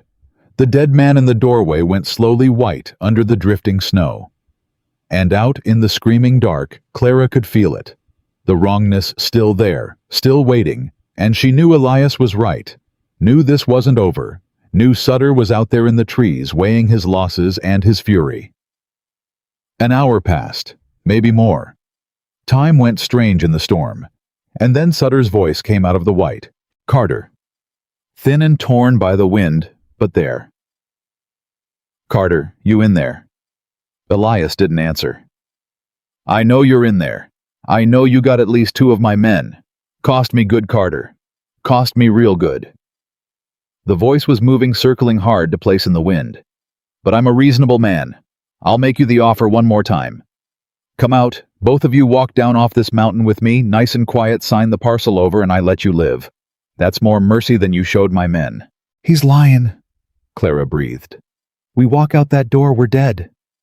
"I know it," Elias breathed back. "Don't answer. Let him talk. Every word he says, I get a better fix on where he is." "Carter." Angrier now. Closer. "Don't you make me come in there. I got no quarrel with dying if it means taking you with me. You understand, I sunk everything into this range. Everything you think I can walk away. You think there's a walking away from me now?" The voice cracked, and Clara heard in the crack exactly the thing Elias had warned her of, heard a man who'd lost his run, a man gone all the way to desperate. "I'll burn you out. You hear me? I'll burn you out of there and shoot you as you come." "He can't," Clara whispered. "Wood's too wet, snow's too deep, he can't get a fire to—" And then she saw the light. Out in the white, a bloom of orange, small, and then not small. And she understood with a lurch of horror that Sutter had come prepared, that a desperate man plans for his desperation, that he'd brought oil, coal oil, something that would burn wet wood, and he was at the north wall, the woodpile wall, the wall where all their careful winter wood was stacked, and he was setting it alight. "Elias, the woodpile. He's firing the woodpile. It'll take the wall." Elias's face went white and then hard. The woodpile against the north wall. Their genius, their security, all that wood that would burn for a whole winter, would now burn against their own home. And the cabin was log and log burns, and there was no water. Only snow, and snow melts too slow to fight coal oil. "Out the window," Elias said instantly. "The south window. We can't stay, the wall'll go and take the roof. Out the window into the trees, and we fight from the trees." Clara moved now, grabbed the shot cash by the door, and no. Clara's mind was going faster than it had ever gone. Going the way it went when she was 14, in the corner, listening to men take her daddy's ranch, going the way it went, in that clearing, when she found the shape of Sutter's trap. No, Elias, that's what he wants. That's exactly what he wants. He fires the woodpile to drive us out the far side, out the window, out into the open, where he's got a man waitin'. 'Cause you said it yourself. Men like him send others up front. So where's his last man? Not up here where we can see him. Down there, down at the tree line south of the window, waiting for us to come running out of a burning cabin right into his gun. We go out that window, we die." Elias stared at her. The north wall was starting to smoke now, the heat of it reaching them. "Then what?" he said. "Clara, the cabin's gonna burn. We can't stay. We don't go where he wants us." Her eyes swept the burning room fast, hunting the way she'd hunted 100 solutions out of 100 impossible corners. "The spring house. We got a cache there, powder and shot. And the spring house is stone. Elias. It don't burn. And it's north. It's toward Sutter, toward the fire. The last place he'd expect us to run straight at him instead of away. And the smoke from the woodpile'll cover us goin' same as the storm covered him comin'. We use his own fire for cover. We come out the north through the smoke, and we take Sutter while he's watchin' the south window for us to run the way he planned." She grabbed his arm. "He looked at me and saw a woman who don't do the unexpected. He's watchin' the expected door. So we go out the door, he ain't watchin' straight into the fire straight at him. Do you trust me?" The north wall was burning in earnest now. Smoke rolled black along the ceiling. There was no time to argue, no time for anything but yes or no. Elias Carter looked at his wife in the burning light, the wife the whole world had thrown away, the wife who had outthought a land company and dropped a killer through a window and was now with the cabin burning down around them, thinking faster and clearer than any man he'd ever soldiered or trapped or ridden beside. "I trust you," he said. "God help me, Clara, I trust you with my life. Lead." And she led. She led him low and fast through the smoke, both of them soaked in the melt and the sweat out the north side into the choking black cloud pouring off the burning woodpile. And Sutter was there exactly where she'd said, standing back from his fire gun, trained on the far south window, waiting with a killer's patience for the Carters to come running out the way he'd planned, and he never once looked north. Never once thought to look into his own fire, because who runs toward the flames? Who runs toward the man with the gun? No sane person does that. But Clara Carter had spent her whole life doing the thing nobody expected, and she'd finally learned to aim it. "Sutter," Elias said. The man spun, and his face in the firelight was a ruin of surprise. The same surprise his dead men had worn, the surprise of a man discovering far too late that he had never once understood who he was truly up against. And he brought his gun around toward the two shapes coming at him out of the smoke, and he was fast, desperate, fast. But Clara was faster, because Clara had already been aiming. She fired. Sutter went down. And it was over. The storm howled on indifferent. But the fight was done, and Clara Carter stood in the black smoke of her burning woodpile with a spent rifle in her hands, and her husband alive beside her, and 3 men dead in the snow, and she felt no triumph, only a vast and shaking exhaustion, and under it deep down, a hard, cold certainty that she would do it all again, every bit of it, to keep the one home that had ever wanted her. But the cabin was burning. Clara! Elias grabbed her, turned her from the body. The cabin. We gotta save what we can. Come on. Come on, we can't lose it all. And that broke her loose from the frozen place, and they turned together and ran back to their burning home, and they fought it, the 2 of them alone, on a mountain in a storm, with no help coming and no water, but snow. They fought that fire with everything they had. They packed snow against the north wall in a frenzy, hauling it in armloads in the washpan and anything that would carry, throwing it against the flames faster than the flames could eat. And the storm that Sutter had used against them now turned and fought on their side, because the storm was throwing down snow as fast as they could throw it. Endless snow, and slowly between the 2 of them and the whole weight of the Montana sky, the fire began to lose. It took hours. It took everything they had, and then more than they had. By the time the woodpile was nothing but a black steaming ruin, and the north wall was scorched deep, but standing, they had both burned their hands and singed their hair and coughed black for an hour, and they were more tired than either of them had known a body could be and still stand. But the cabin stood, scorched, wounded, half its winter wood gone to ash, but standing, their home, still theirs. They dragged the 3 bodies out and away, and let the snow take them a grim, hard hour's work in the dark. And there'd be a reckoning with the law come spring, they both knew it. But it would be a reckoning they'd walk into clean, because these men had come in the night to burn a family alive, and there wasn't a court in the territory that would call it anything but what it was. And then near dawn, the storm finally broke. It broke the way mountain storms do, all at once, the wind falling off to nothing, and the snow thinning to lazy, drifting flakes, and then stopping, and the first gray light came up over a world made brutally, impossibly clean. Every ugly thing of the night before, buried under a foot of new white, the blood and the ash and the bodies all gone under, erased, as if the mountain itself had decided the horror was over and drawn a clean sheet across it. Clara and Elias stood together in the cabin door in the wreck of their home, filthy and burned and swaying, and watched the light come up. "We did it," Clara said. Her voice was a ruin. "We held." "You held?" Elias said. "Clara, I'd have gone out that south window.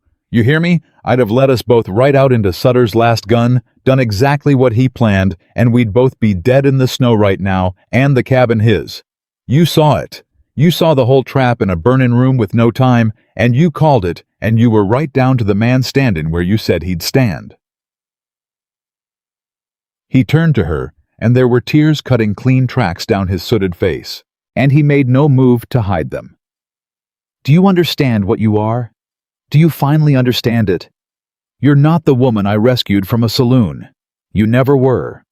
You're the woman that keeps savin' my life, in a clearin' with the law, in a land office with a deed, and now in a fire with 3 armed men in the worst storm this mountain's thrown in 10 years. 25 years that town called you worthless." His voice broke clean in half. "Worthless, when you're the most valuable thing that ever walked into any of their lives, and they were too blind to see it, and I got to spend the rest of mine making sure you never forget it again. Doesn't tu?" Clara Carter stood in the door of her scorched home in the clean gray dawn, and looked at her husband weeping openly for the worth of her. And she thought of the girl in the corner, the ugly daughter, the joke, the woman nobody wanted. And she reached up with her burned and blistered hand and laid it against her husband's tear-streaked face, the way he'd once laid his against hers on a bench in Helena. "I understand it now," she said. "Took me 25 years in a land company and a house on fire. But I understand it now, Elias. I ain't worthless. I never was. They was just blind." She smiled, cracked and exhausted, and more at peace than she had ever been in her life. And you cleaned out your eyes up here on this mountain, just like you said. And you were the first person in the whole world to look at me and see. And now I see it too. I finally see it too. She looked out at the clean white world, at the mountain that was theirs, ink and paper and blood and fire theirs, past all taking now. We should sleep, she said. We're standing up dead, the both of us. We should, Elias agreed. Neither of them moved exactly as they had not moved on that bench in Helena, and this time they both knew why, and this time Clara laughed the rusty, startled laugh he loved, and it rang out over the clean snow. Come inside, husband, Clara said, and took his burned hand in hers. Come inside our home that we held. It's still standin'. We're still standin', and that's more than that town ever thought we'd be. And they went inside together into the scorched and smoke-stained cabin that was still against everything the world had thrown a home, and they lay down in each other's arms in the clean gray light of a morning. They had no right to have lived to see, and they slept the deep and dreamless sleep of two people who had walked into the worst the world could do and come out the other side still holding on to each other. Outside the mountain lay white and silent, and theirs, and down in Black Pine, 2 days south, the town that had laughed at Clara Whitmore did not yet know that the ugly daughter they'd sold for 2 gold coins had just held a burning cabin against 3 armed killers and won. But they would know. Come spring, when the thaw opened the trails and the law rode up and the whole story came down off the mountain, they would know every bit of it, and they would never laugh at Clara Whitmore again. The thaw came late that year, and it came all at once. For weeks, the mountain had held its breath under the deep snow, and Clara and Elias had held with it, mending what the fire had scorched, rebuilding the woodpile board by board, living close and quiet in the healed warmth of the cabin they'd fought for. But when the thaw broke, it broke fast, the creeks running loud and brown, the trails opening one after another like doors, and both of them knew what the open trails meant. It meant the reckoning was coming up the mountain, and it meant they'd have to go down to meet it. 3 men dead on our land, Elias said, cleaning the last of the winter's soot off the rifle. Even a killin' that's plain self-defense, a man's got to answer for it. We don't wait for the marshal to come find us with a story already half made by whoever Sutter was working for. We ride down. We tell it first. We tell it true. And we tell it standin' up, not run to ground. Sutter had a company behind him, Clara said.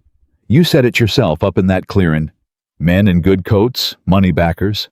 Those men are still down there, Elias. And they lost their man and their range both, and they're gonna want somebody to hang for it. She set her jaw. They're gonna want us. Then we don't give 'em an easy target. Elias looked at her across the cabin. We give 'em the truth, and we give 'em the deed, and we give 'em you. 'Cause I'll tell you something, Clara. I've watched you talk your way through a land company man and a government clerk both, and I've watched you do it looking like exactly what they wrote you off as. There ain't a lawyer they can hire that scares me half as much as you standing up in a room and telling what's true. So we ride down, and we let 'em underestimate you one more time, and one more time it'll be the last mistake they make. They rode down 2 days later, and they did not ride to Black Pine.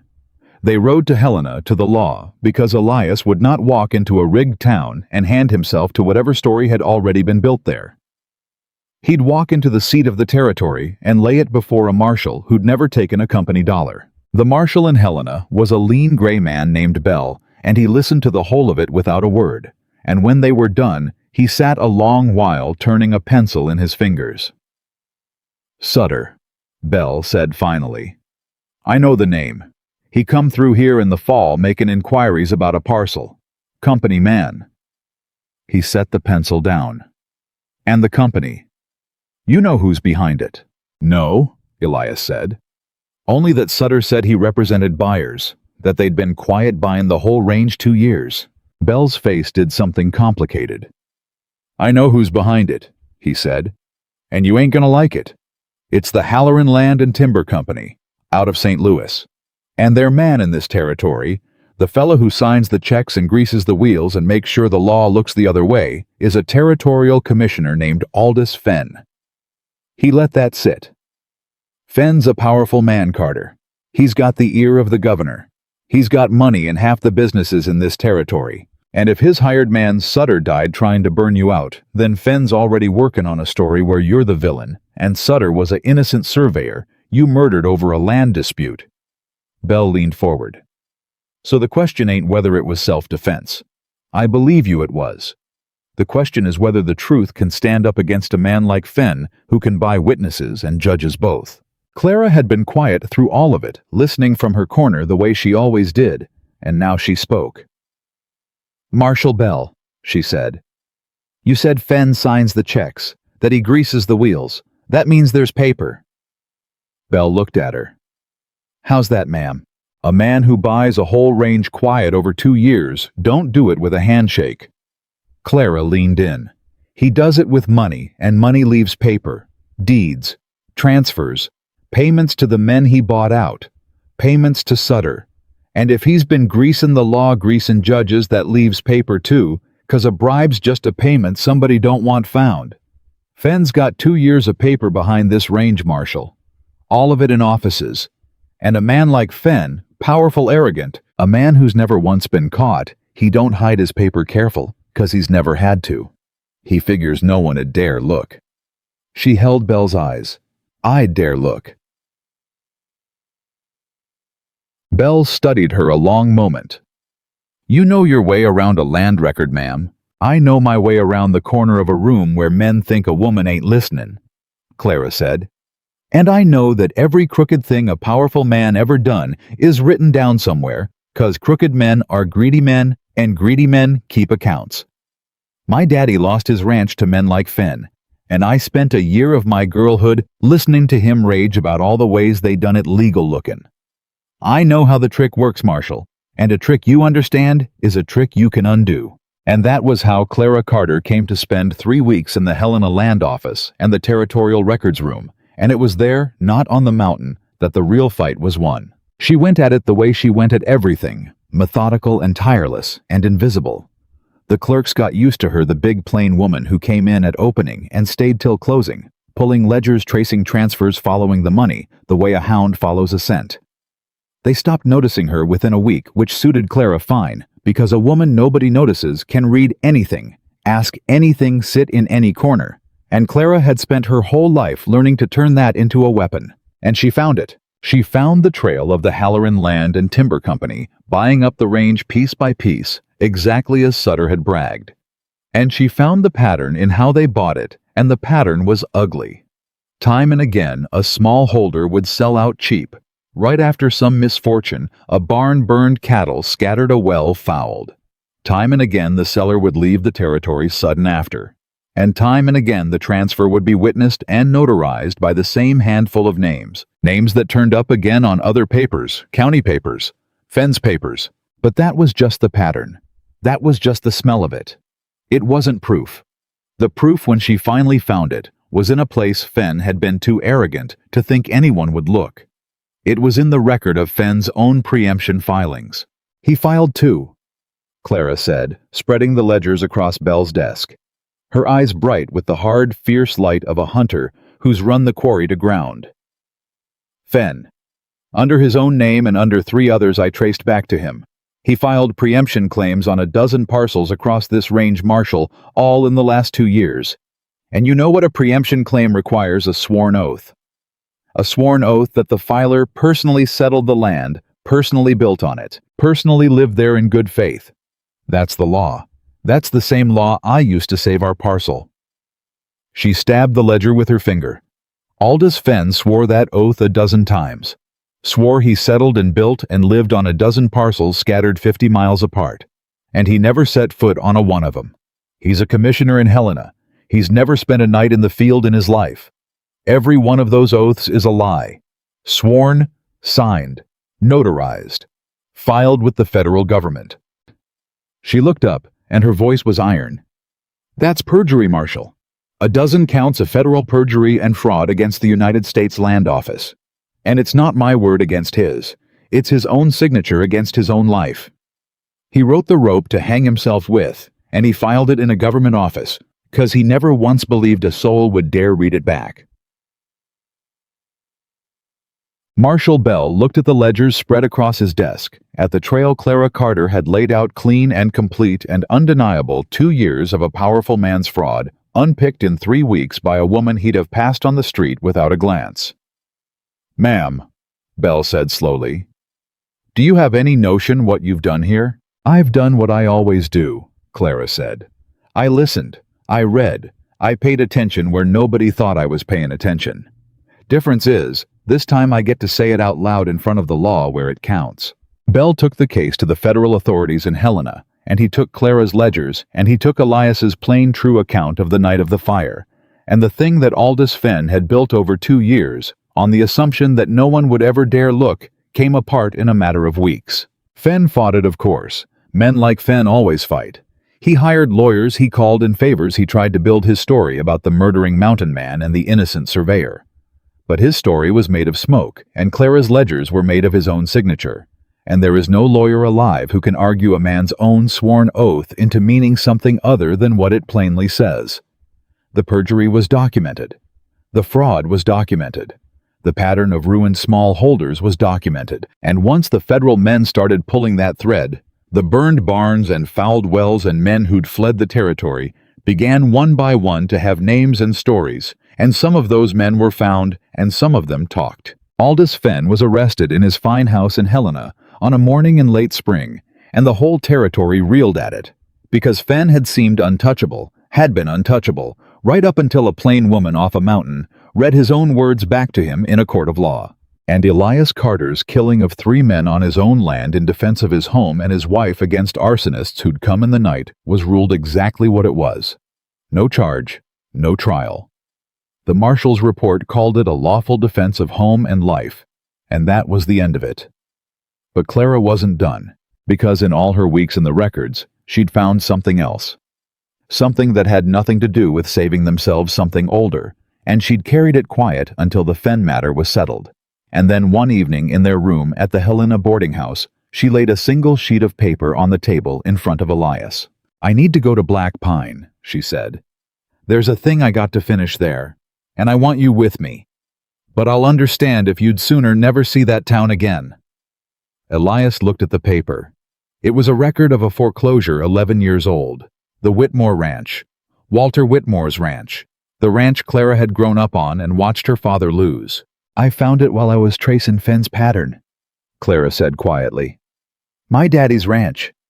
The men that took it all those years ago when I was 14. The men in the good coats I sat in the corner and listened to." She touched the paper. "They were Halloran men, Elias. Early Halloran men, the same company. My daddy didn't just lose his ranch to bad luck and debt. He lost it to the exact same fraud Fenn ran a dozen times. Fouled wells and burned barns and legal-looking theft. My daddy was one of the first ones they broke." Her voice went thick. "That's why he was the way he was. That's why he drank and raged and sold me for 2 gold coins. It don't excuse him. Nothing excuses that. But I understand it now. They didn't just take his land, Elias. They took the man. And then the broken man took it out on the only thing smaller than him, which was me." Elias was quiet a long moment. "What do you want to do, Clara?" "I want to go home," Clara said, "one last time. And I want to stand in front of my father and the town, and I want to tell them what really happened. All of it. That the Whitmores weren't fools who lost a ranch to their own failing. That they were robbed by the same men I just helped put in a federal cell. I want that on the record. For my mother. She died thinking we were just failures. Just the family that couldn't hold on."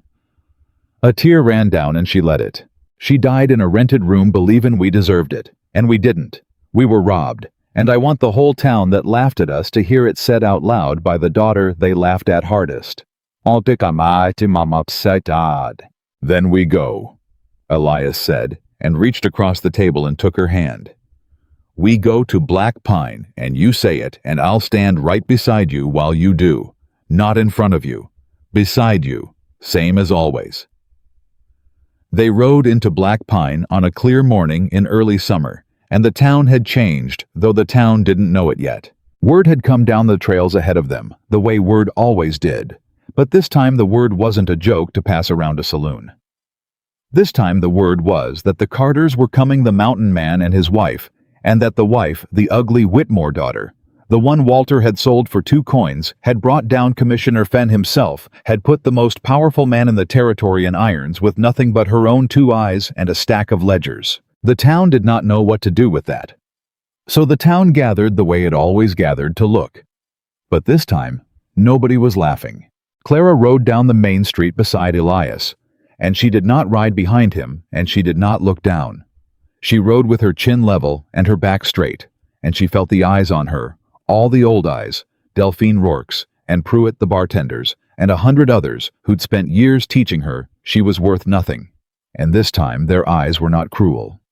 This time their eyes were afraid. And Clara found to her own surprise that their fear gave her no pleasure at all. It just made her tired for them, tired of how small it all was. Walter Whitmore was in front of the saloon. He looked older than a year should have made him. Grayer, thinner, his fine, loud confidence gone soft and uncertain. And when he saw his daughter riding down the street, he flinched, actually flinched the way she'd flinched from him 1,000 times. Clara reined up in front of him and sat her horse and looked down at her father. "Clara," Walter said, his voice cracked. "Girl, either saying you that you brought down Fenn, that you—" "Get down off that porch, Papa," Clara said. Not cruel, not loud, but it carried, and the whole gathered street heard it. "Get down here where the whole town can hear, 'cause I got something to say, and I aim to say it once, and I aim to say it in front of every soul that ever laughed." And Walter Whitmore, who had ruled his daughter with his loud, cruel mouth for 25 years, came down off the porch like a whipped dog, because there was something in the woman on the horse that he had never seen before and did not know how to fight. Clara swung down. She stood in the street, tall and plain and unafraid, with Elias a step to her side, and she raised her voice so it reached the far edges of the crowd. "Most of you knew my mother," Clara said. "Sarah Whitmore. She died 11 years ago in a rented room behind the livery, and she died believin' she was a failure. She died believin' our family lost its ranch, 'cause we were weak and foolish and couldn't hold what was ours. Some of you told her so. To her face, I remember." She let her eyes move across the crowd, and more than one face went red and dropped. "Well, I stood in the Territorial Records office in Helena 3 weeks this spring, and I read the paper, all of it. And I'm here to tell you the truth. My mother died without ever knowing." She pulled the foreclosure record from her coat and held it up. "The Whitmore Ranch was not lost," Clara said, and her voice rang off the storefronts. "It was stolen. Stolen by the Halloran Land and Timber Company by the same fraud, the same fouled wells and burned barns and legal-looking theft that I just helped the federal government prove against Commissioner Aldous Fenn, who sits in a cell in Helena this very day on a dozen counts of perjury and fraud. My father was one of the first men they broke in this territory. He didn't lose his ranch. It was taken from him by powerful men who knew the law well enough to make robbery look like misfortune." Her voice dropped, and somehow that made it louder. "My mother died ashamed of a failure that never happened. She went to her grave carrying the weight of a crime that was done to her not by her. And I have carried that same weight my whole life, and so has my father, and this whole town helped us carry it. 'Cause it was easier to laugh at the fallen Whitmores than to ask how a hard-working family really came to fall." The street was dead silent. Clara turned to her father. Walter Whitmore was weeping openly, standing in the dirt of the street he'd lorded over, weeping like the broken man he'd been for 11 years underneath all the noise. "You were robbed, Papa," Clara said, and her own voice broke now. "They took your land, and they took your name, and they took the man you were, and I spent my whole life hating you for what was left. And I can't hate you no more. I understand you now. It don't fix what you done to me, selling me, laughing at me, calling me ugly in front of the whole town from the time I was a little girl. That's yours, Papa. That's yours to carry, and I won't tell you it's forgiven, 'cause I'm not there yet, and maybe I never will be." She wiped her face. "But I wanted you to know the truth before one more year goes by. You weren't a failure. You were a victim. And Mama should have died knowing that, and she didn't, and that's the last thing those men stole from us, and I just took it back." Walter Whitmore fell to his knees in the street. "Clara," he wept. "Clara girl, I'm sorry. God forgive me the things I done to you, the things I said you was the best thing I ever, and I broke you, 'cause I was broke.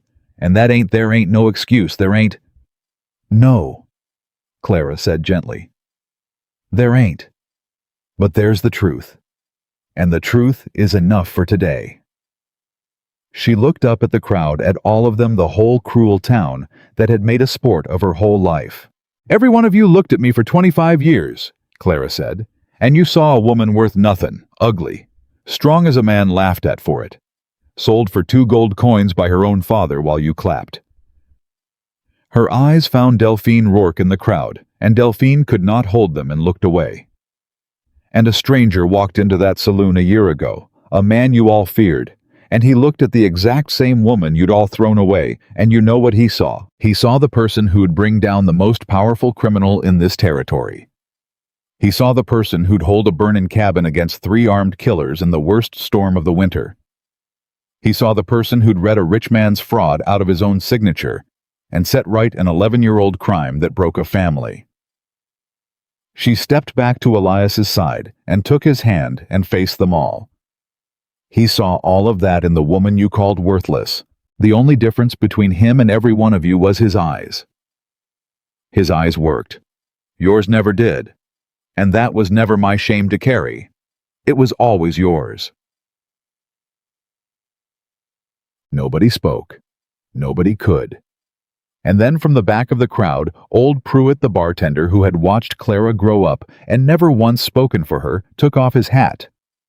He just took it off and held it against his chest, an old man's small late gesture of a respect he'd withheld for 25 years. And then another man took off his hat, and another.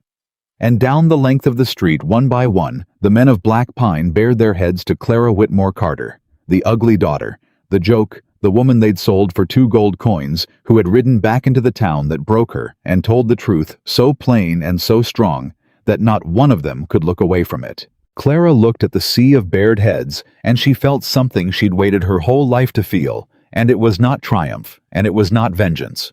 It was release. The weight she'd carried for 25 years, the weight her mother had died under, the weight of a shame that was never hers, lifted clean off her in the middle of that silent street, and she felt herself stand up straighter under the sudden lightness of it, and she thought, there. It's done. I set it down. I'll never carry it again. "Come on, husband," Clara said quietly to Elias. "We said what we came to say. Let's go home." And she turned with the whole town bareheaded behind her and walked back to the horses beside the man who had seen her when no one else could. And she did not look back at Black Pine, because there was nothing there for her anymore. Nothing but a lesson the town would have to sit with for the rest of its days. But her father called after her. "Clara!" Walter was still on his knees. Will you ever come back? Will I ever?" Clara stopped. She did not turn around all the way, but she turned her head. "I don't know, Papa," she said, and it was honest, and it was the kindest honest thing she had in her. "Maybe, someday. When the truth's had time to do its work in both of us. I ain't closing the door, but I ain't walking through it today. Today I'm going home to my mountain with my husband, to the life I built with my own 2 hands, the hands you taught the whole world to laugh at." She let that sit one last moment. "They're good hands, Papa. They held a burning cabin. They brought down Fenn. They built a home. You should have been proud of 'em. Somebody finally is." And she mounted her horse, and Elias mounted his. And they rode up out of Black Pine toward the high country, and the town watched them go with bared heads and burning faces. And the story of what happened in that street that day would be told and retold for a generation, until it passed into the kind of thing people half believed had really happened the day the ugly daughter came home and told the truth, and the whole cruel town took off its hats. They made camp that night on the trail halfway up and sat close by the fire, and for a long while neither of them spoke, because some days are too full for talking. "You did a hard thing today," Elias finally said. "Harder than the fire, I think. The fire, you just had to be brave. Today you had to be brave and merciful both. And mercy's the harder of the two, specially aimed at a man that don't deserve it. He's still my father, Clara said, staring into the flames. I can't unmake that. And I found out he was robbed same as me, broke same as me, just sooner and worse 'cause he had further to fall. She was quiet a moment. I spent so many years wishing him dead, Elias. And today I looked at him on his knees in the dirt, and I couldn't find the wish no more. It just went. Somewhere between Helena and here it went. And what's left ain't love exactly. But it ain't hate, it's just the truth. And the truth's lighter to carry than the hate was. Lighter than anything I've carried in my whole life. Elias put his arm around her and drew her in, and she leaned into him, and the fire burned, and above them, the mountain they'd fought for and bled for and held rose up dark and vast, and theirs against the stars. You know what the strangest thing is, Clara said softly. A year ago, I was standing in that saloon being auctioned off like a lame mule, and I thought that was the end of everything. I thought my life was over before it ever started. She turned her face up to him, and it turned out that was the day it began. The worst day of my life turned out to be the first day of the only good part. If you hadn't walked in for that axe-head Elias, if you'd come a day sooner or a day later, if you'd stayed on your mountain one more week. Don't, Elias said, and his arm tightened. Don't walk down that road, Clara. I've walked it. About Kansas. About if I'd been home, if I'd come sooner, if I'd known. It don't lead nowhere good, that road. All those ifs. The only if that matters is the one that came true. I did walk in, for an axe-head, and there you were. And that's the whole of it, and it's enough, and it's more than either of us ever thought we'd get. Clara nodded against his chest. It's enough, she agreed. It's more than enough. She closed her eyes. I just wish Mama could have seen it. Could have seen me stand up in that street. Could have heard the truth said out loud. Could have seen these hands of mine build something worth building instead of dying, thinking they only ever hauled water and got laughed at. Maybe she did see it, Elias said. I ain't a churchy man, Clara, not since Kansas.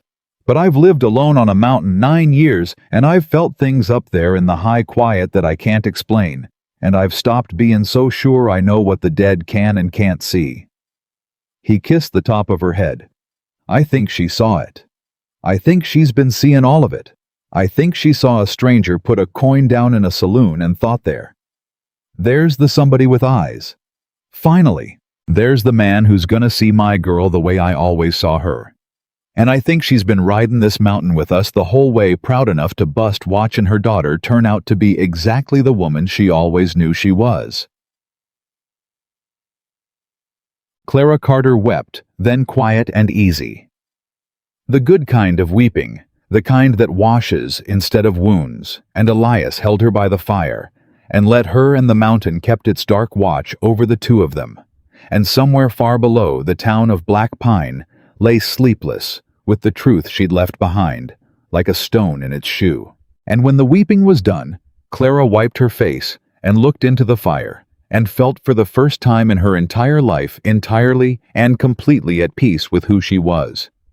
Not the ugly daughter, not the joke, not the woman nobody wanted, just Clara. Clara Carter. A woman with strong hands and clear eyes, and a home on a mountain, and a man beside her who'd seen her true. From the first, a woman who had walked through the worst the world could do and come out the far side, not broken, but forged harder and truer and more herself than she'd ever have become in an easier life. Let's go home, she said again softly into the fire. And in the morning, they did. The mountain took them back the way it always took them back, without ceremony, and there was a deep rightness in that. They came up the last of the trail near dusk, and the cabin stood waiting scorched still on its north wall, where the fire had reached, but standing always standing, and Clara Carter looked at it as they rode into the clearing and felt her whole chest go tight and full. There it is, she said. There's home. There it is. Elias agreed. He reined up and just looked at it a while the way he'd taken to doing since the fire, like a man who'd nearly lost a thing and couldn't quite stop checking it was still there. You know, when I built that cabin 9 years back, I built it to keep the snow off a dead man. That's all it was. A box to keep me alive till I stopped mindin' whether I was. He shook his head slow. And now look at it. It ain't a box no more. It's the place you saved. The place we held. The place we... He stopped. He wasn't a man for saying such things easy. It's a home, Clara. You made it one. A woman I bought for 2 gold coins walked into a dead man's box and made it the only home I ever had. Clara reached over and took his hand. We made it, she said. Both of us. You built the walls. I just taught 'em to hold something worth holding.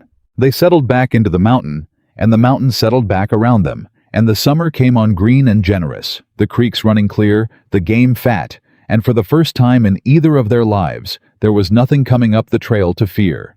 No Sutter, no Fen, no company in good coats, no town waiting to laugh, just the 2 of them, and the long light days, and the work that was a pleasure now, instead of a survival. But the peace, when it truly settled, brought its own strange trouble, and it was Clara who felt it first. She'd spent her whole life braced. Braced against the next cruelty, the next laugh, the next blow, the next loss. Bracing had been the shape of her, the thing that held her up the way a fence post is held up by leaning into the wind. And now the wind had stopped. And she found to her own bewilderment that a woman built to lean into wind doesn't quite know how to stand when the wind lays down. I don't know how to do this, she confessed to Elias one evening near tears, and ashamed of it because there was nothing to cry about, and she was crying anyway. Bein' happy, bein' safe. I keep waitin' for it to be took away. I keep findin' myself listenin' for something comin' up the trail, and there ain't nothing comin', and that's Elias. That's worse. Somehow the nothing comin' is worse than the somethin', 'cause at least when somethin' was comin', I knew what to do. I knew how to fight. I don't know how to just live. Nobody ever let me just live. Elias didn't laugh at her, and he didn't tell her she was foolish because he knew exactly what she meant. He'd fought the same thing for 9 years in his own silent way. I know it, he said.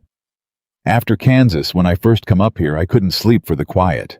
9 years I'd been bracing for the next bad thing, and up here, there wasn't no next bad thing, just the quiet, and the quiet was the loudest thing I ever heard. He drew her down beside him.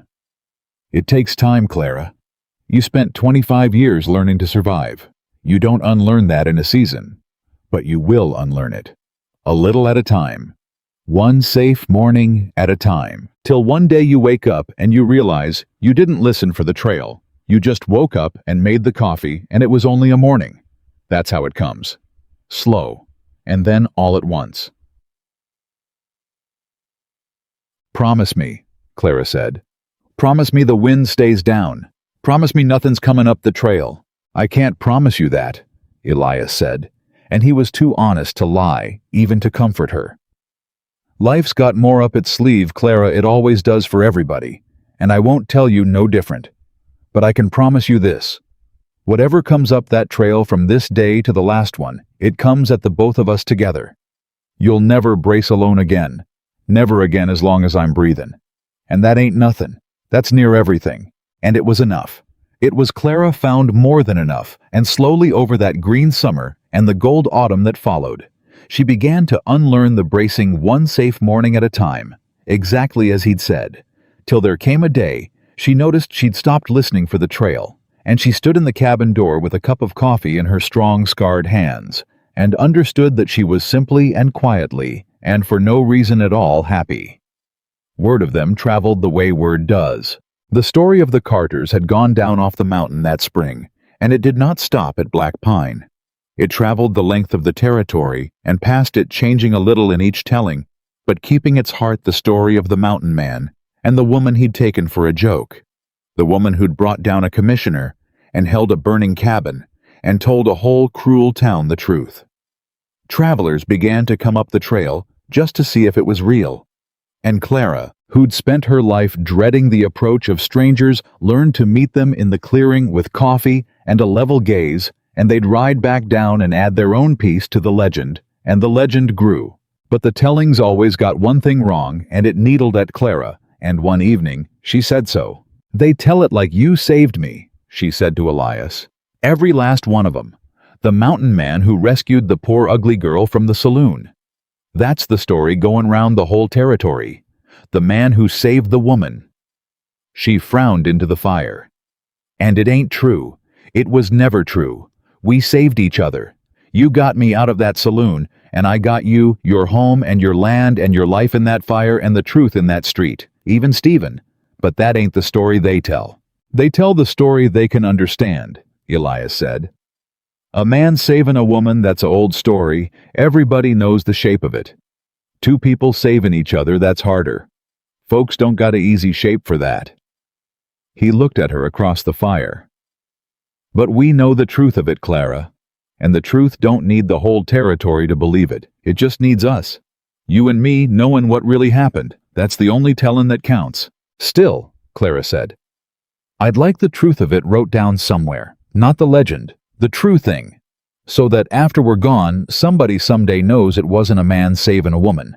It was two throwed-away people finding each other and building something out of what everybody else called worthless. So Clara wrote it down. She'd had schooling enough to write. Her mother had seen to that in the good years before the ranch was stolen. And over that winter, the second winter, the peaceful one, she sat at the table by lamplight and wrote the whole true account of it in a plain hand. Start to finish, the saloon, and the coin, and the trail, and the land office, and the fire, and the fraud, and the street full of bared heads. She wrote it true. She wrote herself brave, and she wrote herself afraid both, because both were true. She wrote Elias silent and scarred and kind. She wrote her father a victim and a villain both because he was both, and she'd stopped needing him to be only one. And when she was done, she wrapped it in oilcloth and put it in a tin, the same care she'd once put into burying powder against a fight, because this too was a thing worth keeping safe. This true account against the day. The legend swallowed the truth whole. For whoever comes after, she told Elias, so they know. So some other throwed-away girl 100 years from now, if she ever reads it, knows it can turn. Knows the worst day can be the first day. Knows there might be somebody with eyes coming up her own trail, and she oughtn't quit before they get there. That was the winter Clara realized she was carrying a child. She told Elias on a cold, clear night, with the snow deep and the fire high, and she told him plain, the way she told him everything, and she watched the news land on the silent mountain man and break something open in him that she'd never seen open before, not in the fire, not in the street, not anywhere. Elias Carter put his weathered face in his scarred hands, and he wept. He wept for the girl he'd lost in Kansas, for Emmy, with the laugh too big for her body. And Clara understood that, and did not rush him and let him weep. And then he lifted his face, and he was weeping still. But he was smiling through it, a thing she'd never once seen. The silent man, smiling and weeping both at the same time. And he reached across and laid his big, rough hand flat and gentle against her belly. I swore, he said, and his voice was wrecked. I swore in that Kansas churchyard I'd never again love a thing the world could take from me. 9 years I kept it, and then I broke it for you, Clara. I broke it clean in two, the day I met you, and I've been loving you scared ever since. Scared every day the world'd take you like it took them. His hand pressed gentle against her. And now there's this. Now there's a child. And I'm scared, Clara, I won't lie to you. I'm scared to the bottom of my soul, 'cause I know now what it is to lose one. I know exactly what it is. And here I am about to love another one the world could take. Damn one. I know, Clara said softly, her own eyes streaming. I know you are. But I'm gonna love it anyway, Elias said, fierce now through the tears. You hear me? I'm gonna love this child with everything I got left, and I'm gonna be scared every single day, and I'm gonna do it anyway, 'cause that's what you taught me, Clara. That's the whole thing you taught me. You stood in that saloon taking the worst the world could do, and you didn't quit loving your own life, didn't quit hoping even then, even there. And if you could do that in that room, then I can love a child on this mountain, scared or not. I can be brave enough for that. You made me brave enough for that. The child came in the summer in the warm heart of the year, and it was hard, and Clara was strong, and Elias, who had delivered 100 lambs and foals and calves, but never once a child, and who was more frightened than he'd been facing down 3 armed men in a storm, held his wife's hand, and did what she told him, and did not fall apart, and when it was over, there was a daughter. They named her Sarah for Clara's mother, who died believing she was a failure, and had been all along the woman who planted in her broken daughter the one seed that saved her. The words a dying mother said, that turned out to be the truest thing anyone ever told Clara Whitmore. You are not too much. You are just waiting on somebody with eyes to see you. She's got your hands, Elias said, holding the tiny thing, marveling. Look at that. Big strong hands already. She's gonna be strong as her mama. Good, Clara said, fiercely exhausted and radiant. Let her be strong. Let her be big and strong, and let nobody ever teach her to be ashamed of it. She's gonna grow up on this mountain knowing her strength is a gift, not a curse. She's never gonna spend one single day of her life thinking she's the ugly daughter, the joke, the one nobody wants. Not one day, Elias. We're gonna raise her knowing exactly what she's worth from the very first breath. Everything I had to fight 25 years to learn, she's gonna know it in her bones before she can walk. And they did. Sarah Carter grew up on the mountain strong and sure and unafraid. A girl who climbed before she walked and rode before she talked. A girl with her mother's big, capable hands and her father's watchful quiet. And she grew up in a home where strength was praised and not mocked. Where a girl's worth was never once put up for question. Where the word ugly was never spoken, and the word worthless never crossed the threshold. She grew up, in short, everything Clara had been denied, and watching her grow was the deepest healing of all. Deeper than the land office, deeper than the burning cabin, deeper than the bared heads in the street. Because in raising Sarah free, Clara raised the little girl she herself had been, and gave that girl at last the childhood the corner had stolen. The years came on, and the years passed the way they do. Clara made her peace with Black Pine in time, in her own way. She never lived there again, never wanted to. But she went back now and then. And the town that had laughed at her met her always now, with a careful respect that had a good deal of shame folded into it. And Clara let the shame be theirs, and carried none of it herself. She saw her father through his last years, and though she never did say the word forgiven, she said other words, softer words, and sat with him at the end, and held the hand that had once sold her and let the old man die, knowing his daughter had come to something, had come to everything, and that the truth of what was done to the Whitmores was on the record now, permanent past any taking. It was not forgiveness quite, but it was a kind of peace, and it was more than either of them had ever thought they'd have, and it was enough. Delphine Rourke lived a long, mean life and died a small one, and Clara did not go to the funeral, and did not gloat, and mostly did not think of her at all, which was the truest victory of all, that the woman who'd spent years living rent-free in Clara's head finally could not find a room there to let. And the legend grew, and traveled, and lived. Travelers passing through the high country for 2 generations told the story of Elias Carter and his wife Clara, the mountain man, and the woman he'd taken for a joke, and the tellings got it wrong the way tellings do, made it grander and simpler and less true. But up on the mountain, in a tin wrapped in oilcloth, the true account waited Clara's own plain hand for whoever might someday need it. And Clara took comfort in that. All her days, the knowing that the truth was kept, that somewhere the real thing was written down, that it had not been a man saving a woman, but 2 thrown-away souls saving each other.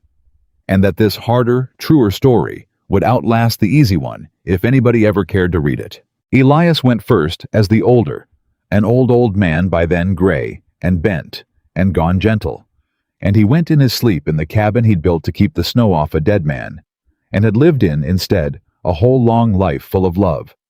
And Clara held his cold hand in her old scarred one, and did not weep at first, because there was too much to feel for weeping a whole life of it, 40 years and more of it. You walked in for an axe head, she told him the last time she spoke to him, though he was past hearing.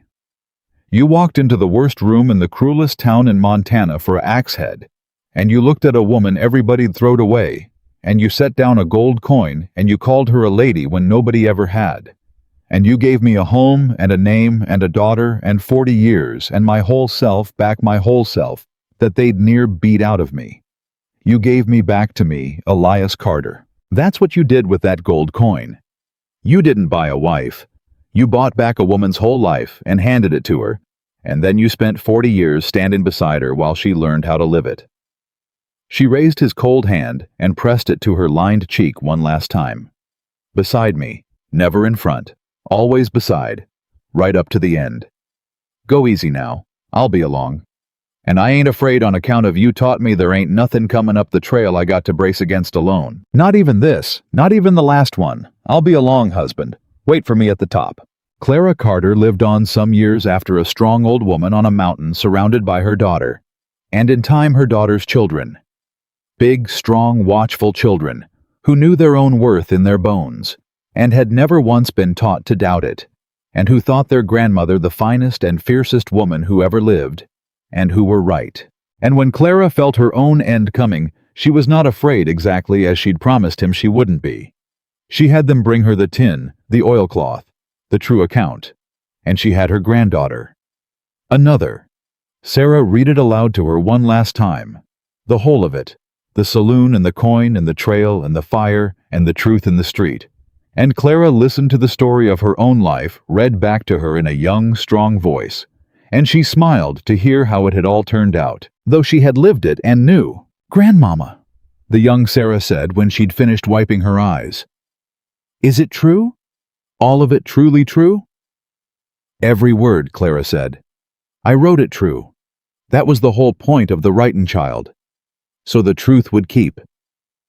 She reached out and took the girl's hand, and it was a big, strong hand, a Whitmore hand, a Carter hand, a hand that would never be laughed at. "You listen to me now and you remember it after I'm gone, and you tell it to your own girls someday. Are you listenin'?"